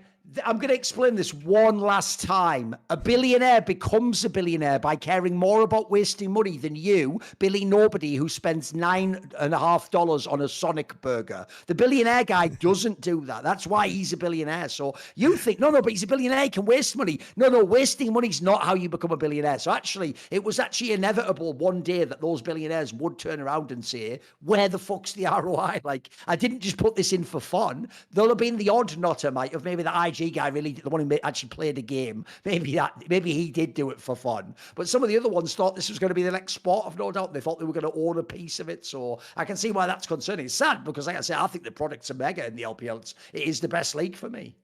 Yeah, part of it is that many of the popular teams and players are no longer within the league, like Uzi and Shy, sure. You know, who have been the really popular domestic players in China. A lot of the historic orgs, you know, RNG, EDG, these teams WE. WE. These teams are like not doing great right now. I'm sure that is affecting things. Like there isn't. I think the By the same. way, if people don't know, Monte, that's a way bigger thing in the East than the West, right? You know, in the West, if you're a Jensen fan, then you're a fan of Dignitas now, you're a fan of FlyQuest before, you're a fan of Cloud9, you just want a fan of whatever team Jensen's on. But the problem is, Monte, as far as I know, like that is still a big thing in the LPL. Like the problem with BLG is BLG was nobody in the past. They were like, that's not EDG. It's not a historic name. So there are people who are just fans of EDG. Like they're not a fan specifically just of Scout. Like they're not following Scout to LNG. So if you think about it, right, just think of some of the orgs now, Monte. Billy Gaming, Weibo Gaming, LNG. No, these aren't the biggest about any of those. You know, these aren't the GenGs and T1s, unfortunately. They're sort of like smaller orgs that just by player movement became dope, aren't they? So yeah, I can see what you mean. That does destroy the historical element. It would be like in the LCS if you had no Cloud9 and no Team Liquid. It was just like Shopify Rebellion versus Immortals in the final. Like you wouldn't have any fans, would you? You know, no one cares. Yeah. And like the invasion of like NIP's brand, which Chinese people 1 bazillion% do not care about. Which is I don't even understand why they're using that brand instead of Victory 5. Like it doesn't make any sense to put NIP as a brand and insert it into the LPL. It's a shit. First off, it's a shit brand. It's literally a team called Ninjas in Pajamas. That's like a fucking joke from the early 2000s, guys, that has aged extremely poorly. It is lame as fuck. Like they should just call themselves Ninjas. Why can't they just rebrand it Ninjas? Doesn't even really work because aren't ninjas Japanese as well? Yes. You know what I mean? I'm just going to put that out there. I've gone with something Chinese, you know. Do you think the Chinese people, you know, do you think the Chinese people in like, I don't know, the last 100 years like the Japanese people very much? I don't know. I don't know. You know, they may feel bad about Manchuria still. Yeah. I'm thinking maybe they didn't like that whole Japanese empire thing very much. That's why Victory 5's a way better name. It's even just a cool name, by the way. If you actually ever get a top team, it's a pretty cool name to have. Yeah. So anyway you cut it, like some fucking whack-ass shit Swedish brand from the early 2000s or Japanese affiliations. I don't know. It doesn't seem like something I would do. I just wouldn't do it. So yeah, but the LPL having troubling viewership was a new thing for me. And like everything is coming down, you know. And that's a bad sign for league in general because Chinese viewership's been carrying all these worlds for all these years, mate. Well, it's also that how, you know, if they cut spending, you know, pretty significantly and they cut the salary cap, you know, hopefully it helps normalize player salaries, number one, and bring them back down to manageable levels. But is that going to hurt the competitiveness if the LCK teams are still in some kind of an arms race? But you know this, Monte, one of the reasons why it's implied Ruler won't just go back to Korea is he's had some of the biggest contracts you could ever imagine, bro. Like, I think he's been on, like, you know, those sort of like $4 million type ones. Like the whole purpose of why that JDG roster was bonkers is people say Knight makes like $9 million. Mental. Like these numbers are beyond any other region. Like, unless you're Faker, and I've heard Faker's only on 4 million, only on 4 or 5 million. Like the numbers in LPL do dwarf them. Like, I can see why they eventually wanted the salary cap. Like, it just makes sense. And also, spoiler, notice in their country, Monte, this is why, are you ready for the ultimate proof that every fan who goes, they're just a Western democracy mixed with communism. You know, we always tell you can't have a salary cap in the West because it requires so many legal loopholes. Over there, they just go, salary cap enforced. They don't even they're so tight with the government shit. They don't even have to worry about the legal ramifications. Like, we're doing a salary cap. And then I mean, like, LCK did that too, obviously. But there's no antitrust in Korea. Of course. Korea, it's different than in China though, because in Korea they're like, why would we put limits on capitalism? Right? It's just Korea is just a pure capitalist state. Sure. And China, they're like, the government will just enforce that instantly, right? But you are right. It is possible. It might mean in a year or two, maybe 1 or 2. Maybe that is what makes a scout come home. Maybe there's not going to be paid as much anyway, so why not just come and be a player in whatever team you're going to join? Yeah. But I mean, the LCK teams are obviously struggling too. I mean, but this is not unique to any region. I mean, Riot created an incredibly garbage business model that was relying, basically, it was fueled by infinity investment and never-ending hype. And now that the investment has ceased and the hype has died down, particularly among investors, you have to run it sustainably. But Riot has never figured out a model to run this sustainably in partnership with the teams. So what do we have here? We have fucking nothing, and we have a crashing market. And the game just isn't as popular as it was. And League of Legends is, you know, at this point in time, it seems like we can judge this by Riot's actions. Riot themselves must be thinking that this game is just going to slowly peter out over time, because they don't seem to be doing anything about it. They've already walked back their 2025 is going to change League of Legends forever, so we can assume they're not going to introduce a new engine to the game next year. Maybe they never actually fixed the engine at any point in time. You know, maybe they never just upgraded and they just let it peter out, because Riot has the data, man. They know if new players are coming in. They've never even done anything to create a real onboarding process for new players in this game. It is a nightmare to start this game as a new player right now. Their tutorials fucking suck, you know? The new player experience is just full of Smurfs and angry people. Like there's it no. wasn't even, no joke. It wasn't even until a couple of years ago they even had it, Monty. This is so bad that the actual recommended items were things that were in the meta. Like there was a solid like 10 years, bro, where the recommended items were sometimes shit that no one bought in the meta. It was mental. Yeah, I used to think, how was anyone supposed to get into this shit? They're actually telling you to buy the wrong thing. Some like 7 years outdated shit or something, you know, it's mad. So I don't know, man. Like it feels like they don't really have a plan of how to launch this game with a shiny new face on it to attract new players, or to get somebody else in. Like, I mean, at least in Counter-Strike or these other games, like there's a lot less complexity for the new player. You can kind of just jump in and get playing right away. Whereas when you have to learn 170 fucking champions, just totally impossible.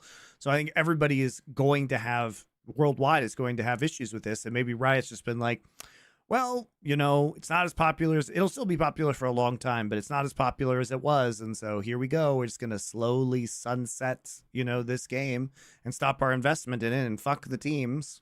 Right, just fuck the teams. We'll never make a sustainable business model. By the way, if you guys don't get it yet, this is why Riot never will understand what they're doing or maximize what they're doing. Instead of, are you ready, Monty? This is going to blow your mind.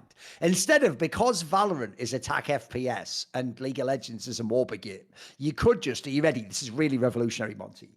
You could just run both as the biggest game in their genre and have two of the biggest games in the world. Oh no, I agree with what you're implying. Riot is so dumb. They're going to go, well, who needs League? We've got Valorant. It's like, oh, you're so stupid. Like, well, hey, who needs two golden geese? Kill the old golden goose. We've got a new one now. It's like, but sir, why kill it though? We could just get more golden eggs. I said kill the golden god. Why are they always like this? There's never a reason to do this. Like, you do know, Monty, if you did it right and you just eventually did, like, essentially, I made this prediction before, which is that what they should obviously do is, you know, we call it Counter-Strike 2, but it's really just CSGO with like a slightly tweaked engine. And it's quite similar. And there's things you might not like, but essentially that could have happened in a patch update anyway. The obvious move is you only really call it Counter-Strike 2 or in the future Counter-Strike 3 for like the media pop of what single player fans think. Like, hey, we're bringing the game out again. In League, you should just do the same thing. You should just get the next version of the engine ready and just call it League 2. But it's really just like the same game but slightly different engine. It's an obvious transition page. When they changed the map. That's what they should have done when they changed the map, actually. Because I don't get this thing like I'm implying here. You can't really go, someone put League of Legends back on the shelf. We're going to start with a new game. Like, you don't get to, I know Riot don't get this, Monty, but you can't actually decide what the big esports game is. That's not a thing that you ever had the power to do. So I think it would be very naive to let League go, no matter how bad the numbers might look like they're going on a downturn. You've still got an incredibly huge game. You can still do so much with it. Well, I just think it's funny, Thorin, that their solution to the problem that they faced is to literally try and just give more third-party tournament organizers events now. They're like, oh, Wait. You'll take some of those costs for us and run a tournament? Yeah, you know, we're literally the same organization that was doing that for you 10 years ago. Oh, now it's a good idea. It was a terrible idea before, but now that we actually need you to run these events, it's a great idea. Whereas before, we were just spending our own money for no reason, by the way, guys. In retrospect, absolutely no reason when we had these perfectly good third-party tournament operators, but we had to do it at the time. Why? What was different about it then? I would love Riot to explain to me why OGN needed to go away. Please tell me. Why did it have to go away? Wouldn't it be better if you didn't own all this shit in Korea right now and you didn't own the unfolding crisis within the ownership group? Like, the Korean teams are all super pissed at Riot. They're now writing pissy letters publicly at Riot. Remember that one?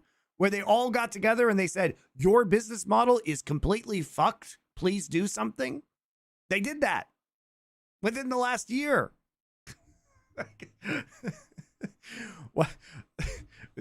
You built something that doesn't work. It's insane. And of course, by the way, as soon as the writing's on the wall, where do all the executives go? Oh, I'm taking my sabbatical straight into leaving the company. Oh, I just got promoted, but esports is only part of my job now. I'll just be focusing on this publishing side of things like John Edom does. I mean, it's a joke, man. It's such a joke. Like, they never did anything. They rode the infinite money train and hype, built a mountain of shit, and then just pieced out when it started collapsing.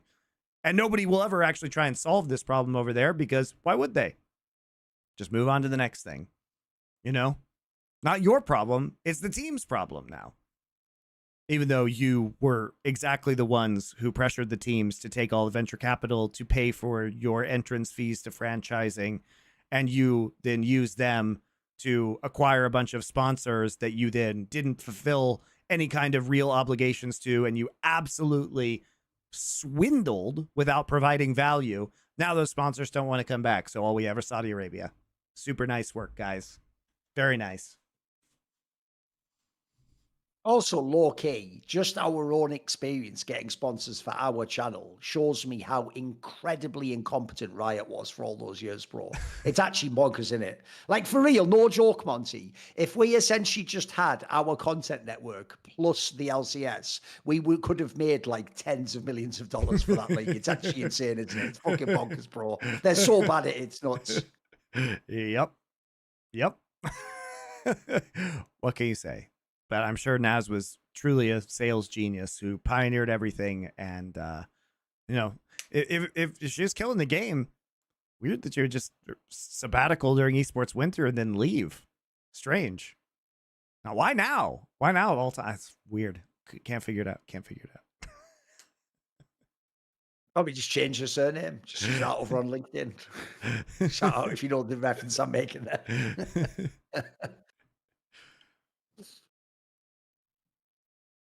Well, we have to talk about LCS, Thorin.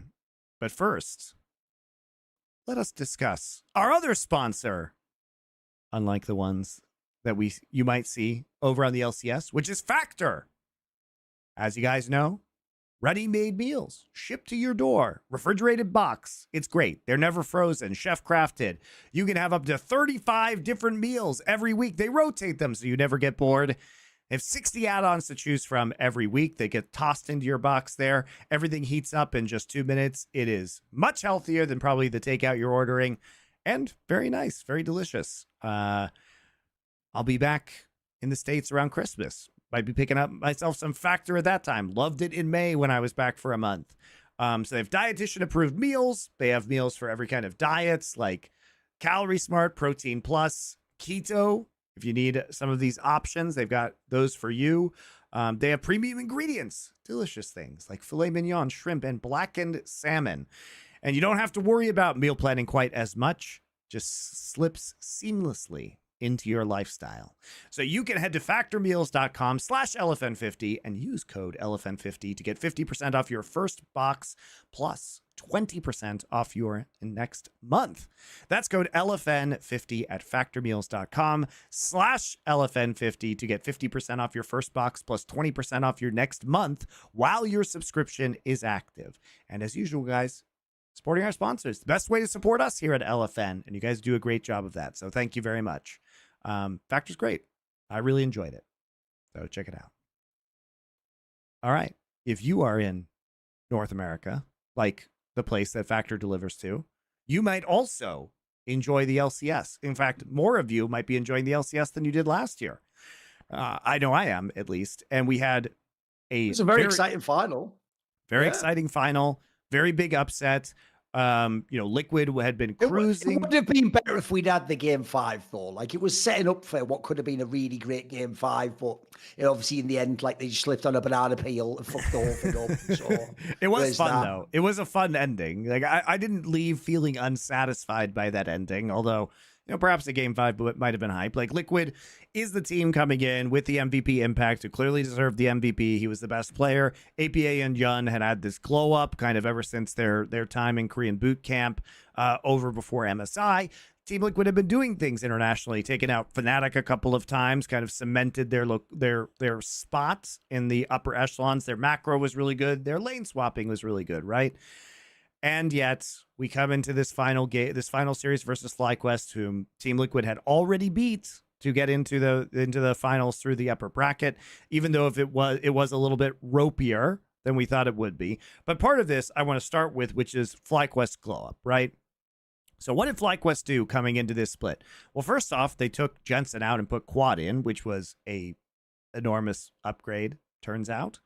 And also, there were some problems that we've talked about for a long time with FlyQuest, which were as follows. Like, Masu and Busio, this duo, a lot of the time in spring, Masu's a rookie player, they would do things in lane that would set their team immensely far behind. Or Bwipo would be crazy old Bwipo on the top side, and he would do things that would cause huge strategic disadvantages in the early game, and it would be kind of like Inspired trying to drag them back, their corpses over the finish line. And everybody's like, well, Inspired's not very good. It's like, no, he has to deal with insane, bizarre situations at his side lane, and it's incredible that he's able to kind of stem the bleeding in the lanes a lot of the time, and he has to do it a lot of the time by sacrificing himself. Plus, Jensen was just fucking bad in spring, and Quad comes up, and we didn't know how Quad would start, synergizing with the team, but he has clicked in and been getting more adjusted over time. And there were a few things that happened. First off, Masu and Busio played both very well throughout playoffs. Masu was much better performer than Yun. Yun played quite badly over the course of these playoffs. Masu was much, much better. Busio didn't choke like he did in spring playoffs and MSI. Now, part of that is that when Mithy came to FlyQuest, Mithy apparently started working very closely with Busio about his support play. Right. So that was a big change when Cloud9 got rid of him and FlyQuest picked him up, was that Mithy was able to really...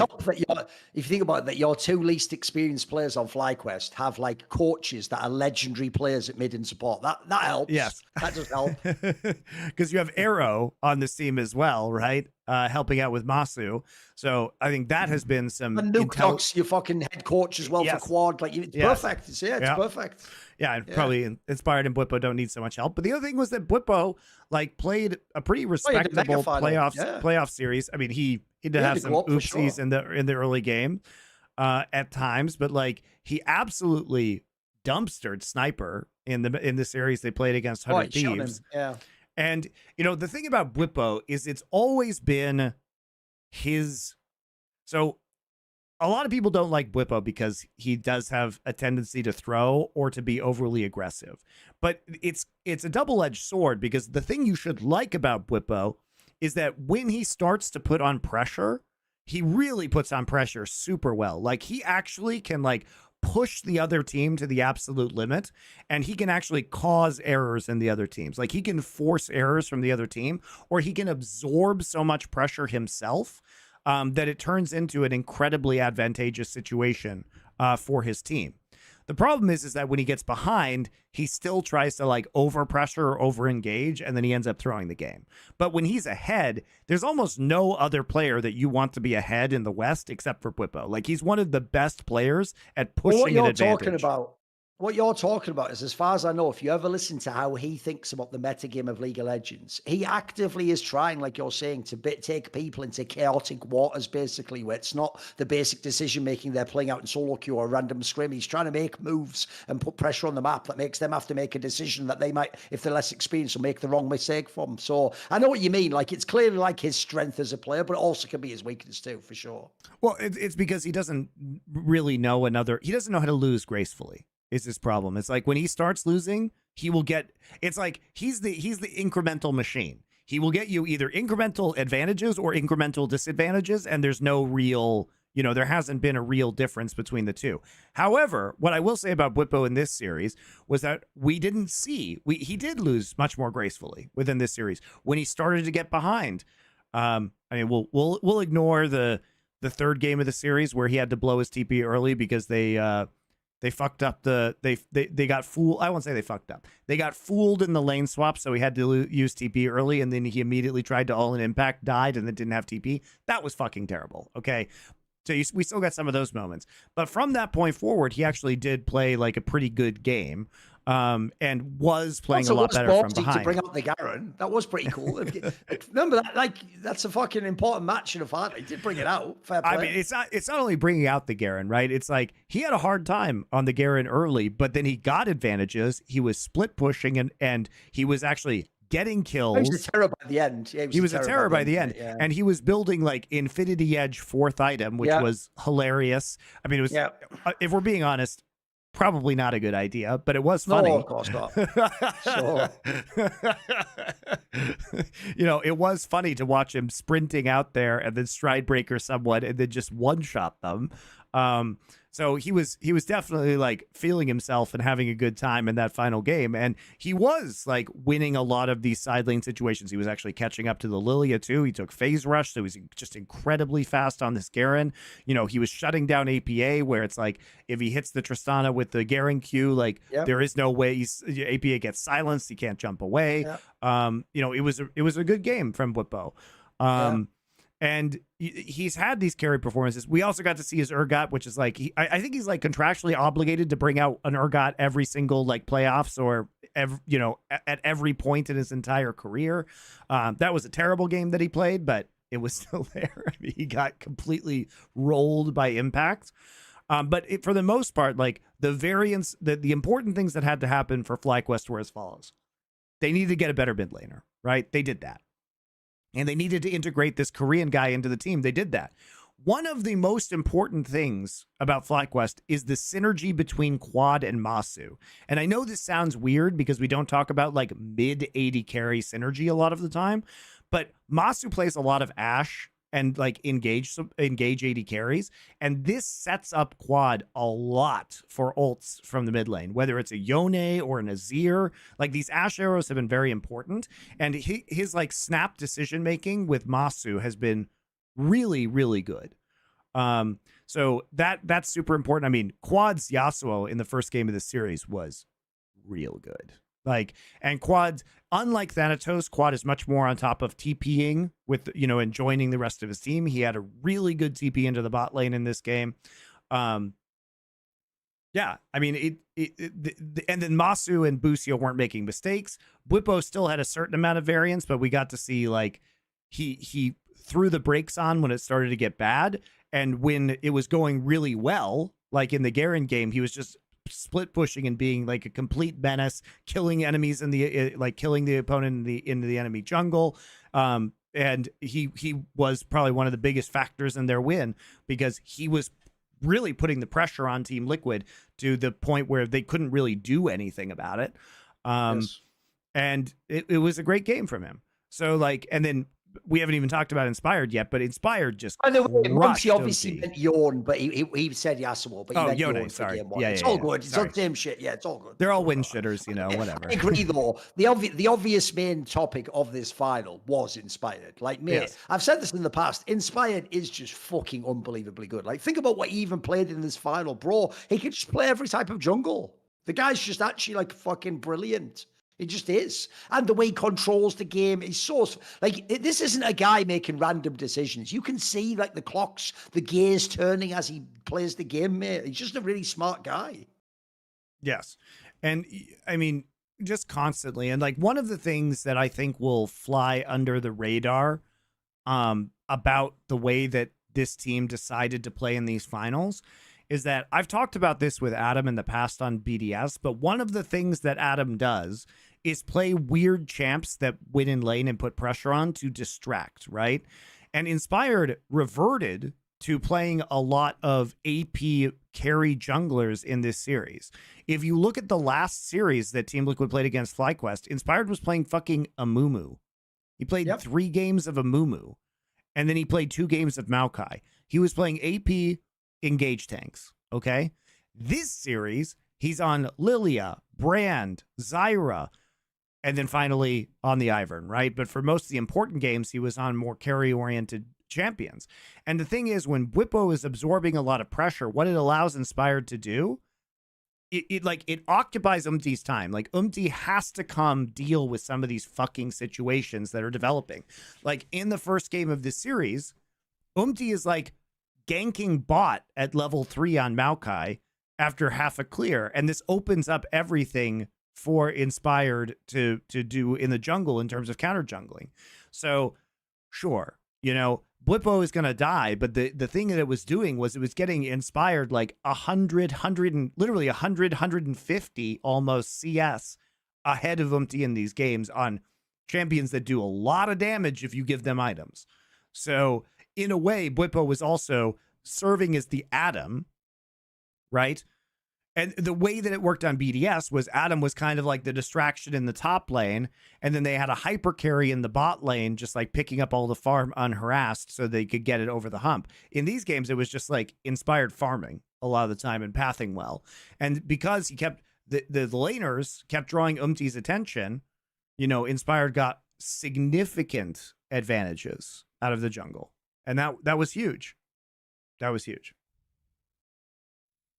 Also, one of the reasons, by the way, why whenever I do the short side select with Rich's Wrath and Foxdrop, they have a thing where each year and each season we do like a season review. And one of their categories is the award goes, Wish You Were Here. And I've just said for the past 2 years, it's the player that you wish played in LEC. They always pick like Reckless. I always say Inspired's the obvious person. Like, if I would bring this guy back, if you want to end the G2 dynasty, bring Inspired back tomorrow, bro. Because between Inspired and Razork, we can make 2 whole brand new teams that could be as good as G2. Like, these guys are fucking cracked. But the problem is, because you all pissed him off and he's off in LCS now, and I imagine he's a couple of years into that green card process. If that motherfucker ever gets approved, he's never coming back. Well, there you go. It's too late then. He's never coming back then. He's staying in fucking LCS now. I want him back in LEC, mate. He's too good for LCS. That's why LCS must go to Arkansas to convince Inspired to go back to Europe. It's Los Angeles, man. It's just ruining. It's ruining fucking players. It's ruining fucking players. Also, guys, if you want to check it out, Inspired is the guest for the Sack Down this week, also on this channel. So go. I'm sure he's gonna say a lot of spicy shit on that show. Oh. It should be very entertaining. So yeah, Inspired. I think Inspired was like clearly the MVP of this series. He was excellent, but I think a lot of why Inspired was successful will be lost on people, and a lot of it was just because like Umti was forced into pretty shitty situations where he had to gank a lot, and then also Umti maybe not as good as at the Ivern or the Lilia. Turns out, Umti's very good at some of these tank junglers. Maybe not so good when he has to play more of the carry style. It's never really been who he is as a player in Korea either. But credit to FlyQuest. I mean, this is a team that just got better and better. And it was just the problem with FlyQuest was it was a lot of unforced errors from their side lanes that got them into this bad situation. And as soon as those lessened, they actually turned out to be a very strong team. Now, the other side of things, like Team Liquid, man, Yun and APA did not show up to these finals. Yun's positioning was really problematic a lot of the time in these games. Like, he was getting caught out or not able to do any damage. APA, like, similarly was like really struggling. much of the What's time. What's hilarious is in game 4, he was actually at the point he was so fed that, as you said, essentially he could only be stopped by like everyone on the other team focusing him. And he was so fed, bro, especially because of some of those dives at the end by FlyQuest, that like it's only the game ending like this probably could have killed him. Like, bro, in team fights, he was a nightmare already, like that champion. Like, it was doing that thing where if you don't instantly target him, he just does like 50 auto attacks and just grinds you down. So like that's that. If you are APA, it's such a fucking tease as well, because you're about to carry that game and then go to game 5, but then you just got your balls cut off last second. Yeah, and obviously the end of that game, as we said earlier in the show, it's not something you could really prepare for, so it's an understandable mistake to make. And like, realistically, should Team Liquid have like sent back Impact or Core JJ to just fucking stand in front of the super minion waves so that they don't attack the Nexus, and then the next creep wave spawns, and et cetera, et cetera? Yes, like, especially Core JJ was clearly fucking doing nothing in terms of taking down the enemy base. There was literally only a Leona alive, and Busio did do a great job of like stopping the minion wave so it wouldn't get close enough to the turrets. Because the minion wave has to be close to the turrets to drop their defenses, right? So you can actually burn through them. Busio bought a couple of seconds by like Eing into the team and like distracting the minion wave, which was a good play. But, you know, and Bwipo was going to come up, and sure, Bwipo had TP, but also, you know, they could have actually interrupted his TP in Fountain, Team Liquid. Like, they could have CC'd him and interrupted his TP in Fountain, potentially. Or, I mean, I don't even think they needed to do that. I think they would have just won the game even if he did TP with TP channel time. And the fact that they had a couple of seconds, and the Rel was not doing anything at all to speed up their push, right? And arguably Impact wasn't really either. If you were really afraid, I think you could send back the Cassante and like be fine. You can probably send back Umti and be fine too. Honestly, they had choices. They just thought they could outrace it, and that, you know, that the funniest response backstage of Nuke, Duck, and Mithy, because they don't even know the game is going to end, bro. They're actually for real getting ready to go like guys, game 5 draft, and then they see like what, and then they see the minions last second, and then they win the championship, even though they themselves completely admitted they were like getting prepped for game 5. Yes. So you don't know that's what you always do, of course. Yes. I did think it was super funny though that the story they tell is like Quad was just yelling the minions, and everybody inspired was like, I was just thinking about draft for game 5 or whatever. Yeah, you mean like some sort of like a fucking like Sherlock Holmes, like the minions, the minions. But everybody else on his team apparently was like, what's he talking about? Like, and they didn't actually think that they were. You know, that they were going to win the game. Horror entity. The minions! Look at them, they're eating him and they're going to eat me next. No! No! And if people don't know, what's mad is it took until now in 2024 for Nuke Dog to ever win a championship in any capacity ever. Like, this fucker. It was the year of the duck. It finally was the year of the duck. It took 10 years. He finally won. Fair play. The 10th year is the year of the duck. It's like the Chinese zodiac. It just takes, you know, it only cycles around every 12 years, and he started at an unlucky time. So now it's finally the year of the duck. That's true. We finally got the meme to be correct. Also, I just love Nuke Duck's interviews because you know how they do those coaches interviews at the start of the game, which I really enjoy, by the way, because I think it does a good job of setting the stakes for viewers. But Nuke Duck's interviews are always so shit. Well, I mean, the point is, Monte, he's doing that thing, which, by the way, ironically, that is, if you remember, Monte, at the beginning of League of Legends, what people used to believe. Remember, like the Koreans, for example, think you should not give no information away, like they'll fear what we're saying. But the problem is, in the modern day, in interviews, mainly for the fans, Nuke Duck, but Nuke Duck does it as though he's being, like, interrogated by the police and his lawyer didn't get there yet. And he's sort of like, no. Yes, we did. He just doesn't give any info because his logic is if even one fragment, but he makes the interview ask, though it's true. I also just love the fact that he's so laser focused on the game. He's like watching the screen while they're doing it. It's like, Nuke Duck. Yes. You can't affect what's going on the screen right now. Like, truly, you could spend 15 seconds giving a real answer. No, he can't. He's just like, definitely not. No. I love it. It's very funny. Whereas I think a lot of the other coaches, like Spawn, gives really good interviews and actually gives you insights into the team, you know, when that's happening. It's a big issue, though, Monte. I did this as a tweet, but it actually is the sad thing. Is for this Team Liquid, I did a tweet that was like this. This Team Liquid here's the problem. They were going for the title of best NA team ever. but they're not going to get it now. They almost did. Like, they almost beat T1 at fucking MSI. They almost beat them at EWC. They almost won both champions. They didn't, though. It's just almost unfortunate. So, unfortunately, unless they do some crazy Worlds run, like, this team is really good. By the way, they actually do have some fundamental aspects that make them one of the best Western teams ever. But if you notice, there's that slight gap. There's something slightly missing. And that they just had a bunch of times they haven't been able to get it over the line. It's just unfortunate, isn't it? Shows again how narratives, like we talk about GenG, you can build them up. They take a while to build up, but they just get chopped down instantly, unfortunately, by a bad result. Yeah, I think Yun, too, he's a player that was excelling earlier this year in like Vera Solution meta.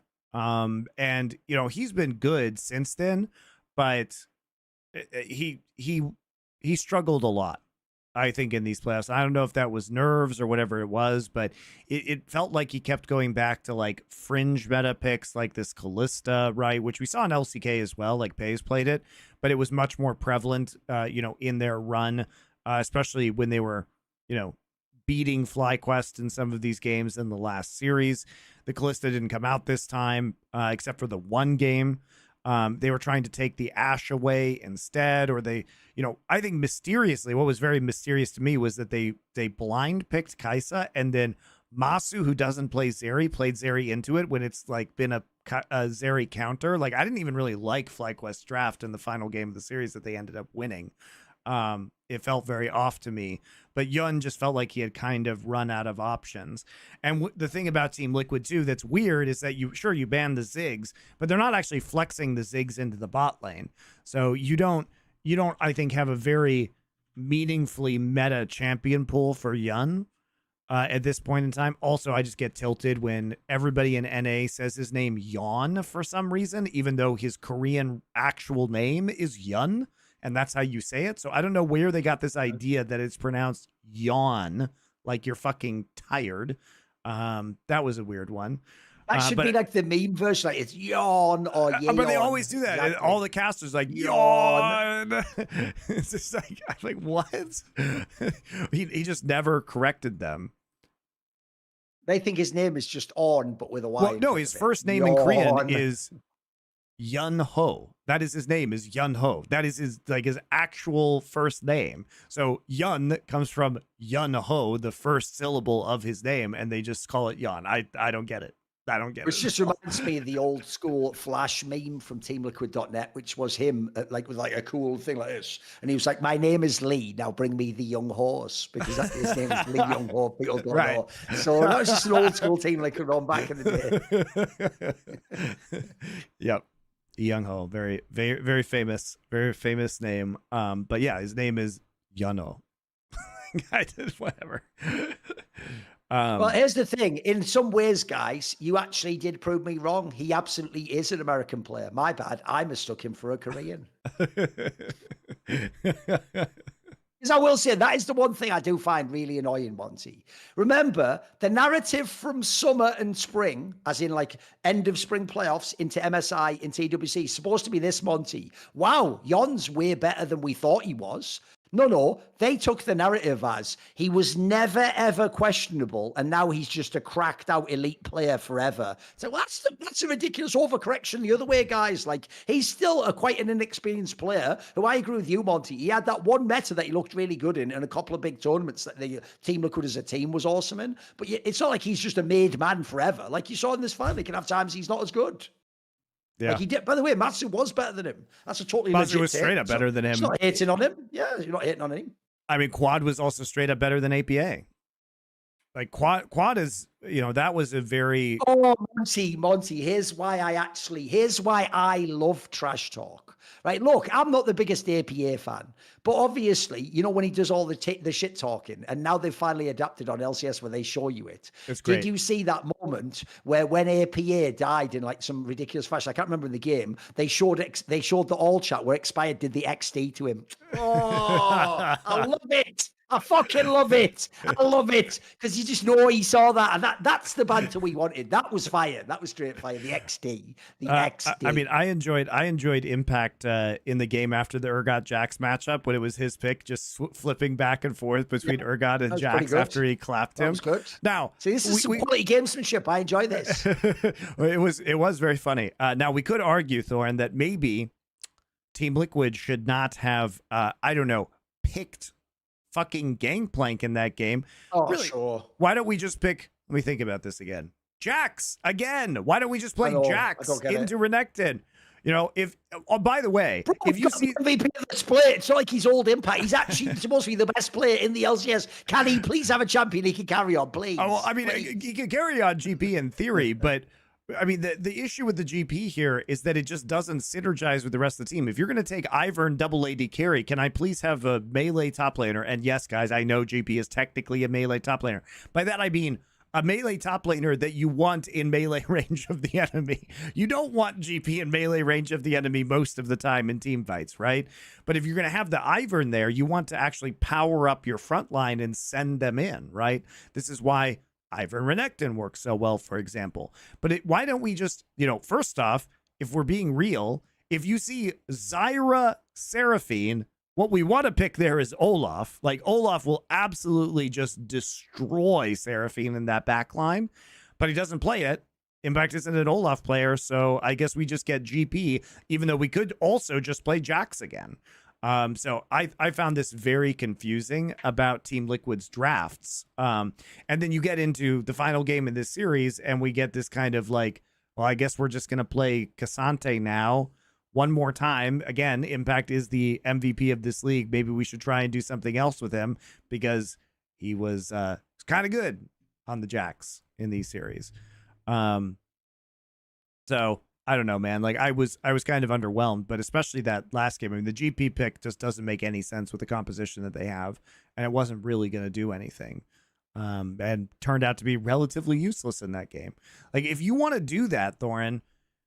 Also, by the way, as a random aside, obviously one thing I do like about the LCS, even though I will say as a quick tangent, I've always hated where Americans, it's a famous meta in esports, they did it in StarCraft, they always take some like polite Korean kid and then teach them all like curse words, but they don't properly explain, like don't use that in all scenarios though, you know, only use it like when we're talking to people our age and stuff. And so then the Korean comes like, hey, fuck bitches, haha, I am getting all hot. And you're like, oh, that's funny as like a one note gag. But anyway, my point is, obviously over time, the Korean adapts to our humor. And I saw that fucking Quad had a banger tweet. Did anyone see this? No, he took the screenshot. It's on Twitter. He did it right after the final, Monte. He took the screenshot where it was APA saying, you guys might need to bring back Jensen. And it said APA to FlyQuest. Quad posted that picture and put, now I understand why you say that. By the way, the broken English makes it even better. He actually himself clapped APA. I love it. I love the banter. That's straight fire, Quad. Well done, Quad. Well done. That is banter. But like, if we're gonna if we want to play the Gangplank, just fucking play Maokai. Just play Maokai in the job. Why are we trying to play Ivern Gangplank? That shit's terrible. You know. And if you want to play Ivern, just play Olaf or fucking Jax or something. I don't know. So I thought that was rather disappointing too. I'd love to know what the rationale behind the GP was in that series. Because it just felt like they were throwing games instead of like Bwipo throwing the game on the Wukong pick. You know what I mean? And like you said earlier, by the way, people are going to miss that angle too. This is another success for Papa Smithy. He has now taken two orgs that had never won the LCS and won the LCS with them. Like, well, what do you want? The guy just proved his fucking skill set. And they're by the way, no crossover players either. Just all totally different lineups. I think Pop will be the first to tell you that he's been obviously not, like, he leaves the job to the GMs and the coaches in this instance. Like, he's not the GM like he was with 100 Thieves. Like, he's working on a lot bigger projects within FlyQuest most of the time. But yeah, it's still a great accomplishment. He's empowered the right people, though. He's empowered the right people. Remember, here's the other angle people missed. Monte was on that NRG team last year, guys. He's on FlyQuest now. Like this, they've just done a good job picking people up. He's picked the right people. He's signed the right coaches. Right. Andy Barton, who is also the GM over at EG with the roster that worked with Inspired and Jojo Pion and Danny and like those guys. Like he put together that roster. He put together this roster. So that ended up really well for them. I mean, he has to approve a lot of these coach hirings. Like it seems like they have a very good coaching staff. As we talked about, like picking up Mithy halfway through the year, I think turned out very beneficial for Busio. Even Busio himself, because you have to remember that Busio was a trainee at 100 Thieves, and I don't think Busio's on this roster if Papa Smithy isn't at FlyQuest, because... If you remember, there was that thing Papa Smithy posted of that like screenshot, like it looked like a Skype convo, and in it, he basically says, like, I want to play mid lane, and Papa Smithy tells him, I'd rather you played support, basically. So it's quite an interesting like origin story, true. Well, and the reasoning behind that, and Papa told me this at the time, was that, and he's totally right about this, which is that Busio had no shot of being a mid laner on a good team because good teams would always import mids because you cannot in North America get good enough at mid lane. Yeah, exactly. But I mean, the logic is sound. Like if you are like an up and coming mid player, why not switch to support, a role that is much less likely to be imported and you're going to be more valuable as an American player? And also, sure, the NA solo queue environment sucks balls. Like this is why players can't get good, especially solo laners. It makes it very difficult. But if you're a support player, it is, first off, it's a lot easier to be a support player mechanically. But secondly, you can actually still study macro and shot calling and like being useful and warding and all of these, working with your jungler. You can study that on other teams in other regions and apply that to your game basically immediately. So you don't have to necessarily be in the most challenging practice environment to continually improve and be good, which I think is very important. So I do think that switching Busio over proved to be very valuable. And like you said, it turns out like Papa Smithy was right. Who was the mid laner? It was an import mid laner, Quad. Right. It wasn't an NA resident player. And famously also, you know, Papa Smithy on his own team in 100 Thieves was basically like he was running Ryoma because Ryoma was a native player until Someday got his green card and then he immediately got Abadage in and won a championship. Like Ryoma was only supposed to be there as a placeholder until the point in time, which they didn't know how long it was going to take for the US government to approve Someday's green card. So these were all the factors, guys. These were all the factors that went into like the creation. So I don't think Busio would be there probably without Papa Smithy. Maybe Busio would be on 100 Thieves now instead. So I do think Papa Smithy certainly had an effect and like clearly trusted his GMs, but also I think you do have to give credit to the coaching staff and you do have to give credit to Andy Barton, who was the GM of the team. And I think Papa Smithy would say the same thing. So yeah, great win.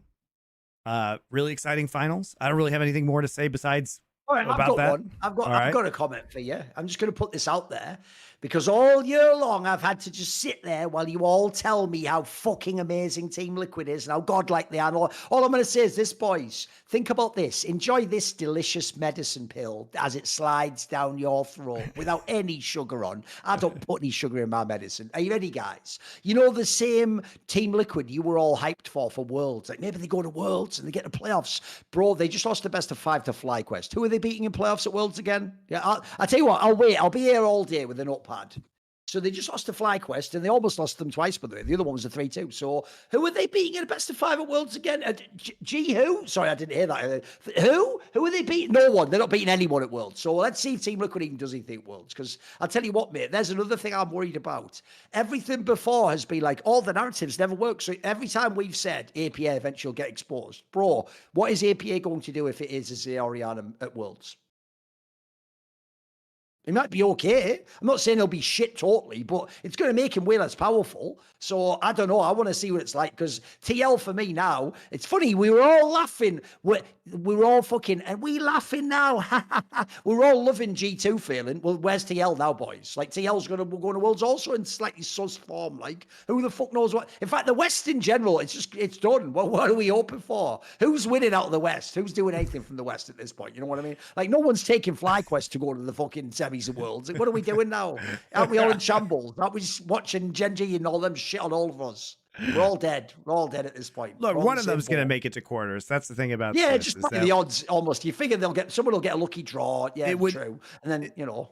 I think people don't understand how actually insanely difficult it would be to get all 4 Korean and all 4 Chinese seeds through the Swiss system, because the Swiss system is, if you don't seed it super well, and remember, it cannot be seeded very well because we're counting like NA #1 is basically like the same as like China #1 within the seeding system. We don't have the thing in Counter-Strike where we have a world ranking. So yeah, we can never do proper seeding. Yeah, by definition. Yeah. So this, and the seeding is so important to the outcome of the Swiss system. So because of that reason, there's always going to be some like janky scuffed shit like G2 versus NRG for a quarter spot, and KT getting absolutely like wrecked in the Swiss stage. There is inevitably going to be this path for one of the like top Asian seeds and for one of the NA or EU seeds at Worlds. That is just what happens in the system, and it's why it sucks. But here we are. So one of them will get through. This is where the one that makes it is FlyQuest. So then Busio gets to be top 8 at Worlds once, whether he was good or not, ever. That's how Riot Games have to work. Just ruin all the narrative. Well, they're certainly not going to be promoting like GenG versus Knight, as we know. So they'll ruin it in other ways. We have, I actually have no idea how Riot is going to promote this event if Faker fails to qualify for whatever reason. That would be a bomber, that's for sure. Because they haven't had very strong star building around anybody else. I guess it'll just be like caps all day. Just caps all day. Because I don't think they're going to be hiring anybody from the LPL to cast this event. So they won't have any real China knowledge there. And they'll probably hire a couple of the LCK guys, as they usually do, leave everybody else at home, and then cut them all by the time semifinals rolls around and we have only Chinese and Korean teams left. They do this to themselves. It's outrageous. Well, do you want to take some viewer questions now? Take a quick break and do viewer questions? Yeah, let's do it. All right. Quick break, guys. We'll be back with viewer questions. See you in a couple. Right, we're going to do the final segment, which obviously on episodes that are not too long is the viewer questions. It's not literally people watching live now on Twitch. It's people who are viewers in the more overall sense. So it's people who subscribe to our Discord, the Last Variation Discord, and then you have access to a channel where you submit the questions. Sometimes we roll them over. Often they're not specific to a week, and we just do them wherever we can. So we'll do as many as we can now. If you don't like Brady, can you really say you like football? Brady, like Chovy and Mayweather, is the definition of a death by 1,000 cuts, where they push for every tiny edge. It's not that I don't like Brady. It's just that I don't think he's the greatest of all time. Don't confuse that for not liking Brady. Brady was certainly a great player. You know what I mean? No, notice how shit the argument is. So we've never ever said, I don't like Tom Brady, think he is bad and he is not football. So in order to destroy our narrative, he had to completely fabricate a narrative no one ever said. And also, everything he just said there is absolute fucking nonsense. So let's have Tom Brady be drafted by the Dolphins in 2000 and whatever, and he plays for the Dolphins team with whoever they had, and by death by 1,000 cuts, now bring me 7 rings.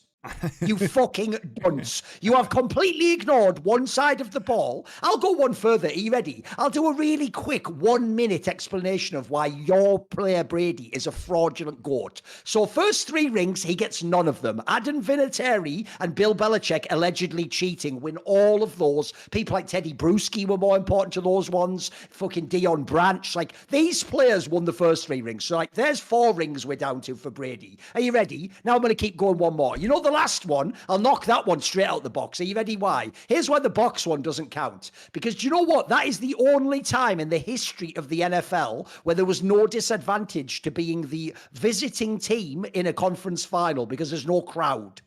So that whole thing of like, you're in the frozen tundra at Landbro, an empty frozen tundra. That was the only season ever. And who's the guy who looked into it? Good old horseshoe up his arse Brady looked into it. Wade Peyton Manning can never go as an underdog and have like a fucking game like that with nobody in the crowd. He just gets it, the one where it's a normal one. There's 3 rings we're down to now. We're down to 3 rings. Are you ready? And of those 3 rings, we're going to go like this. Right? Falcons won. That one's Shanahan. Tom Brady had no choice to win that game. Brady gets the assist. Shanahan gets the win. Down to 2 rings. Are you ready? I'm gonna do what you're gonna do, cunt. I'm gonna be ungenerous to you. One of those rings is the Rams. That was Belichick. Brady scored. It was actually Belichick.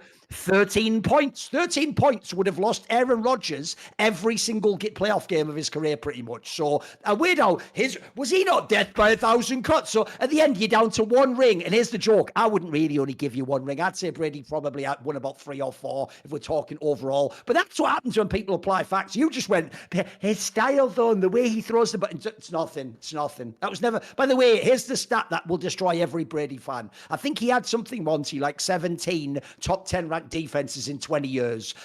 The most anyone else ever had was something had like 8 or something, bro. Like, it's actually baffling how every stat goes against the guy. And if you want to see what a defense can do, by the way, look at Peyton Manning in the 2015 Broncos, where Peyton Manning was fucking bad by the end of that year. He was also injured in playoffs, and the defense completely carried them to a title. Peyton Manning did not carry them to that title. He did not win that Super Bowl. Von Miller did. So other players got carried too, guys. It wasn't just Tom Brady, but you can absolutely just fucking win Super Bowls with a good defense. And as Monty pointed out at the beginning, we do like Tom Brady. If you take away Tom Brady fans, he's really good. What you mean is this. You don't mean like him. You mean you have to say Tom Brady's the best or you hate football. That was your actual angle. What's mad about that is you took my angle, which is that if you won't even acknowledge great players are great, you don't like the sport, and then you just perverted it because you're a dunce who doesn't understand what I was ever saying. So congrats. Like Brady fans, you've just showed. Do you know the reason why we don't like Brady? We do like Brady. We hate you. Just you, Brady fans. Nobody likes Brady fans. Not Brady, just you. We hate you, the shithead fan. Wastes our time. I don't like T1 fans. And also, spoiler, you aren't Tom Brady. Nothing, you liking him had no effect on how good he was, and that has no implication about your understanding of football. You just said the guy with the most rings is the best. Good, congrats. Enjoy. Vaya con Dios. Have either of you read The Song of Achilles by Madeline Miller? I have not. I've heard of it. I have heard of it. I know about that in CRC. I've heard they're good. I would like to read them. Do you have any favorite retelling or abridged versions of the Odyssey? A retelling of the Odyssey? James Joyce's Ulysses. There you go. Go fuck yourself. Who cares? Who cares on that one, mate? I like it. Oh, Brother, Where Art Thou? There's a good one. I think that's a very fun retelling. Have girlfriends been ruining the LCS and LEC in recent years? They always do, man. Have they evolved and targeted LEC GMs? Girlfriends always ruin professional players. This is just, it is known. It is known, guys. Like, the number of players that have been ruined by girlfriends is staggering. It's the #1 cause of player downfall worldwide. I mean, there's 2 angles on why. One is that this is just a thing common to just females in general, which is oftentimes they will sort of choose people they want to change. So the problem is if you're a pro player, one of the ways that they're able to ruin pro players is they get with a pro player who's successful and just gradually convince him to stop being a pro player. So there's one way they can limit your career because they just decide like, hey, even though I met you because you're a cool pro player, I'd rather you had more time with me or something. Or the other one, and probably the worst one, I'd even say someone who might have won the championship this weekend had this issue, is naturally one of the areas that a woman actually who's your like spouse or partner could be thinking she's helping you is encourage you constantly to take more resources, to be the star, to be the one who makes the decision, because obviously she wants you to succeed because she's tied her fortunes to you. The downside is within a team, maybe you aren't the main guy and you end up with the main character syndrome. I made it pretty obvious who I'm talking about there. You end up with the main character syndrome in every team you're in, and that can skew the team. So yeah, there's an element of it. True. Would you rather spend 14 years in the general prison population or 7 years in solitary confinement? I'll take the solitary. That's fine. No, I would do the other one. The problem with that one is, as far as I can tell, going into solitary confinement actually might be like one of the most dangerous things for your mental health you can ever have. Like, sure. I get the feeling that way actually might make people spiral forever and just break them. So I'd rather just be in the general population, just try and keep your head down, you know. Fair enough. Following up on last week's question of changing out APA for BDD, TL does currently have an import slot available, which despite the good vibes right now might make me nervous this offseason if I was APA or Yun. True, especially after these finals. I mean, look, you can like Yun and APA. It is unquestionable that there are upgrades from these players. You can make upgrades from these players, especially within Oh, imports. by the way, I actually realized I'm going to go the other way. Here's the last thing on the Brady thing. I'm going to spin it the other way. If you think Tom Brady is the greatest player ever, and it's obvious, you hate American football. There you go. That's my conclusion for that one. You actually hate everything about American football. You hate the team size, the special teams, the coaching, the way the game works, even the kicking game. You know nothing about any aspect of the game. So there you go. Keep going. All right. So it says you are given substantial resources, but your mandate is to build the 5 native Korean rosters. So not, Korean Americans or Korean Canadians. So no like Yun or Jojo Pyun. For the purpose of this hypothetical, the following players have green card status: Core JJ, Impact, River, Berserker, Quid, and Quad. What is the roster you would try to build utilizing the import slots, such as Impact, Tarzan, BDD, Berserker, Core JJ? At this point, I mean, I think Berserker looks rough as fuck, frankly. Like, I think I probably import an AD carry player. Like, you can play, I think you can probably play like Quad in mid lane. Okay, so Impact, because we're assuming in this hypothetical that Quad does have the green card. So I would say maybe you do like. The flaw of the question is he didn't set a task. Like, what are we winning? Just to be the best team in the LCS. Oh, there you go. Just an LCS. Well, the joke there is you could just take the original 5 he gave you. That's all you need. Impact, Tarzan, BDD, Berserker, Core JJ. So we're trying to figure out. I would say import ADC if you need a native Korean player. You definitely take Impact. I mean, his logic. He imports BDD and Tarzan. I say you keep Quad, Impact, Quad. An import Korean player like Viper, Core JJ, and maybe you take Tarzan or somebody like that. Like you import jungle and ADC, I think, in the current state. I mean, by the way, also, what's the logic of like who I'm taking? Like, why can't I just have Peanut as my jungler then? You can. Imagine Peanut and Core JJ, bro. That sounds pretty fire. Impact, Peanut. That'd be pretty amazing. Sure. A lot of people still seem to believe in Bo. If you were to build the dream scenario EU roster for Bo, who would it be? Well, you need a shot caller, right? I don't know. The thing about Bo is he just seems resistant to developing as a player, which is problematic. I'll just put this out there. He hasn't even played 2 entire years of LEC. It's true. But he's 100% written off forever. Can never, ever be good. Total trash. Bomb. It's just boring. Oh, here's what every board discussion is now, Monty, for the last 3 months. Everyone who's an analyst, admit you are wrong. Admit you are wrong. Admit you are... No, but we never promised he would definitely be the best ever. What we said was, it is a provable fact that if you ask people behind the scenes, they say in scrims, he is incredible, wins all the scrims, and is one of the greatest mechanical prodigies to ever play League of Legends. But they all want it to be, Monty. Just like if Chovy doesn't win Worlds, he was never good. We have to admit Bo was never good, and the plebs were right. Well, we're never going to do that. So you can do it if you want, but I'm just going to say I still think he's an incredible talent. I just would like to see him in a different squad, and then let's see.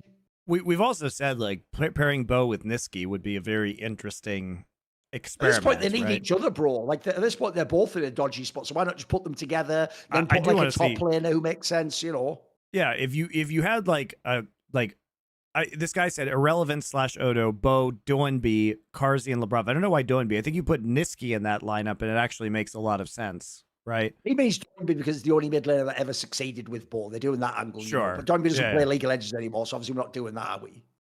I think Niski probably would need be a very support that's really. You need a support that syncs with him well. Maybe that has to be like some brain support. Maybe Labrov or something. I don't know. Yeah, he says Carzzy and Labrov. So yeah, that's pretty good. That's a good lineup. This guy says, I'd like to improve my knowledge of how pro CS works by watching games in my limited free time. I have a notebook, and for now, I'm writing the general aim of the T's in each round and whether that aim succeeded or not. For Thorin, what would you recommend that I write in order to get the maximum out of his notes? So if he's trying to like take notes during a game to understand how pro CS works, what should he be looking for in these games? I mean, that's like such an incredibly what it sounds like a broad question, but it would be so specifically tailored to every single team in the game. I don't like essentially what you just said there, Monte, is I'm watching NFL offenses. What's like the really simple way I could just explain what the offense is doing? It's like, bro, do you know how many different offenses there are? How many different offensive sets? How many different play callers? How many different factors for the defense? So essentially, a short version would be something like this. I would try and identify via the pattern what you think the base setup of the tease is, and then through watching the specific way it played out when they attacked the site, try and figure out, was that like the original strat that they were doing, or was that like an individual call? Maybe something like that. If the problem with this topic is, you notice, Monte, this is why I find, I'm not blaming this fan, but I find in general fans' understanding of game knowledge is fucking ass, because they actually act like it's a giant textbook and the smartest guy is on chapter 5 out of 6 and that the moron's on chapter 2, and the game doesn't work that way. Like, there are so many million facets to the game that like knowledge isn't a linear factor. So I can't really answer that question, mate. I'd say go and listen to some great IGLs. It actually tires me as a question, so it's all good. It's all good.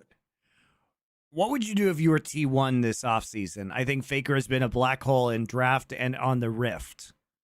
I doubt T1 will ever win LCK again as long as Chovy is here and Faker is your mid.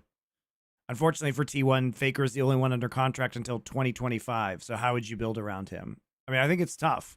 You can't get rid of him is the thing. Like you can't for brand reasons, right? You're kind of just ride or die on him until his contract ends. You're not realistically going to trade him. I don't know anybody. Except the irony of that, Monte, is if I did this to you, right? If I told you, look, the obvious get out here is if you can roll swap him to support, you can keep him in the team, can't you, Monte? But if I put a gun to your head and told you, Monte, that next year you're going to have to make a T1 roster, and if they don't win Worlds, you die at the end of it.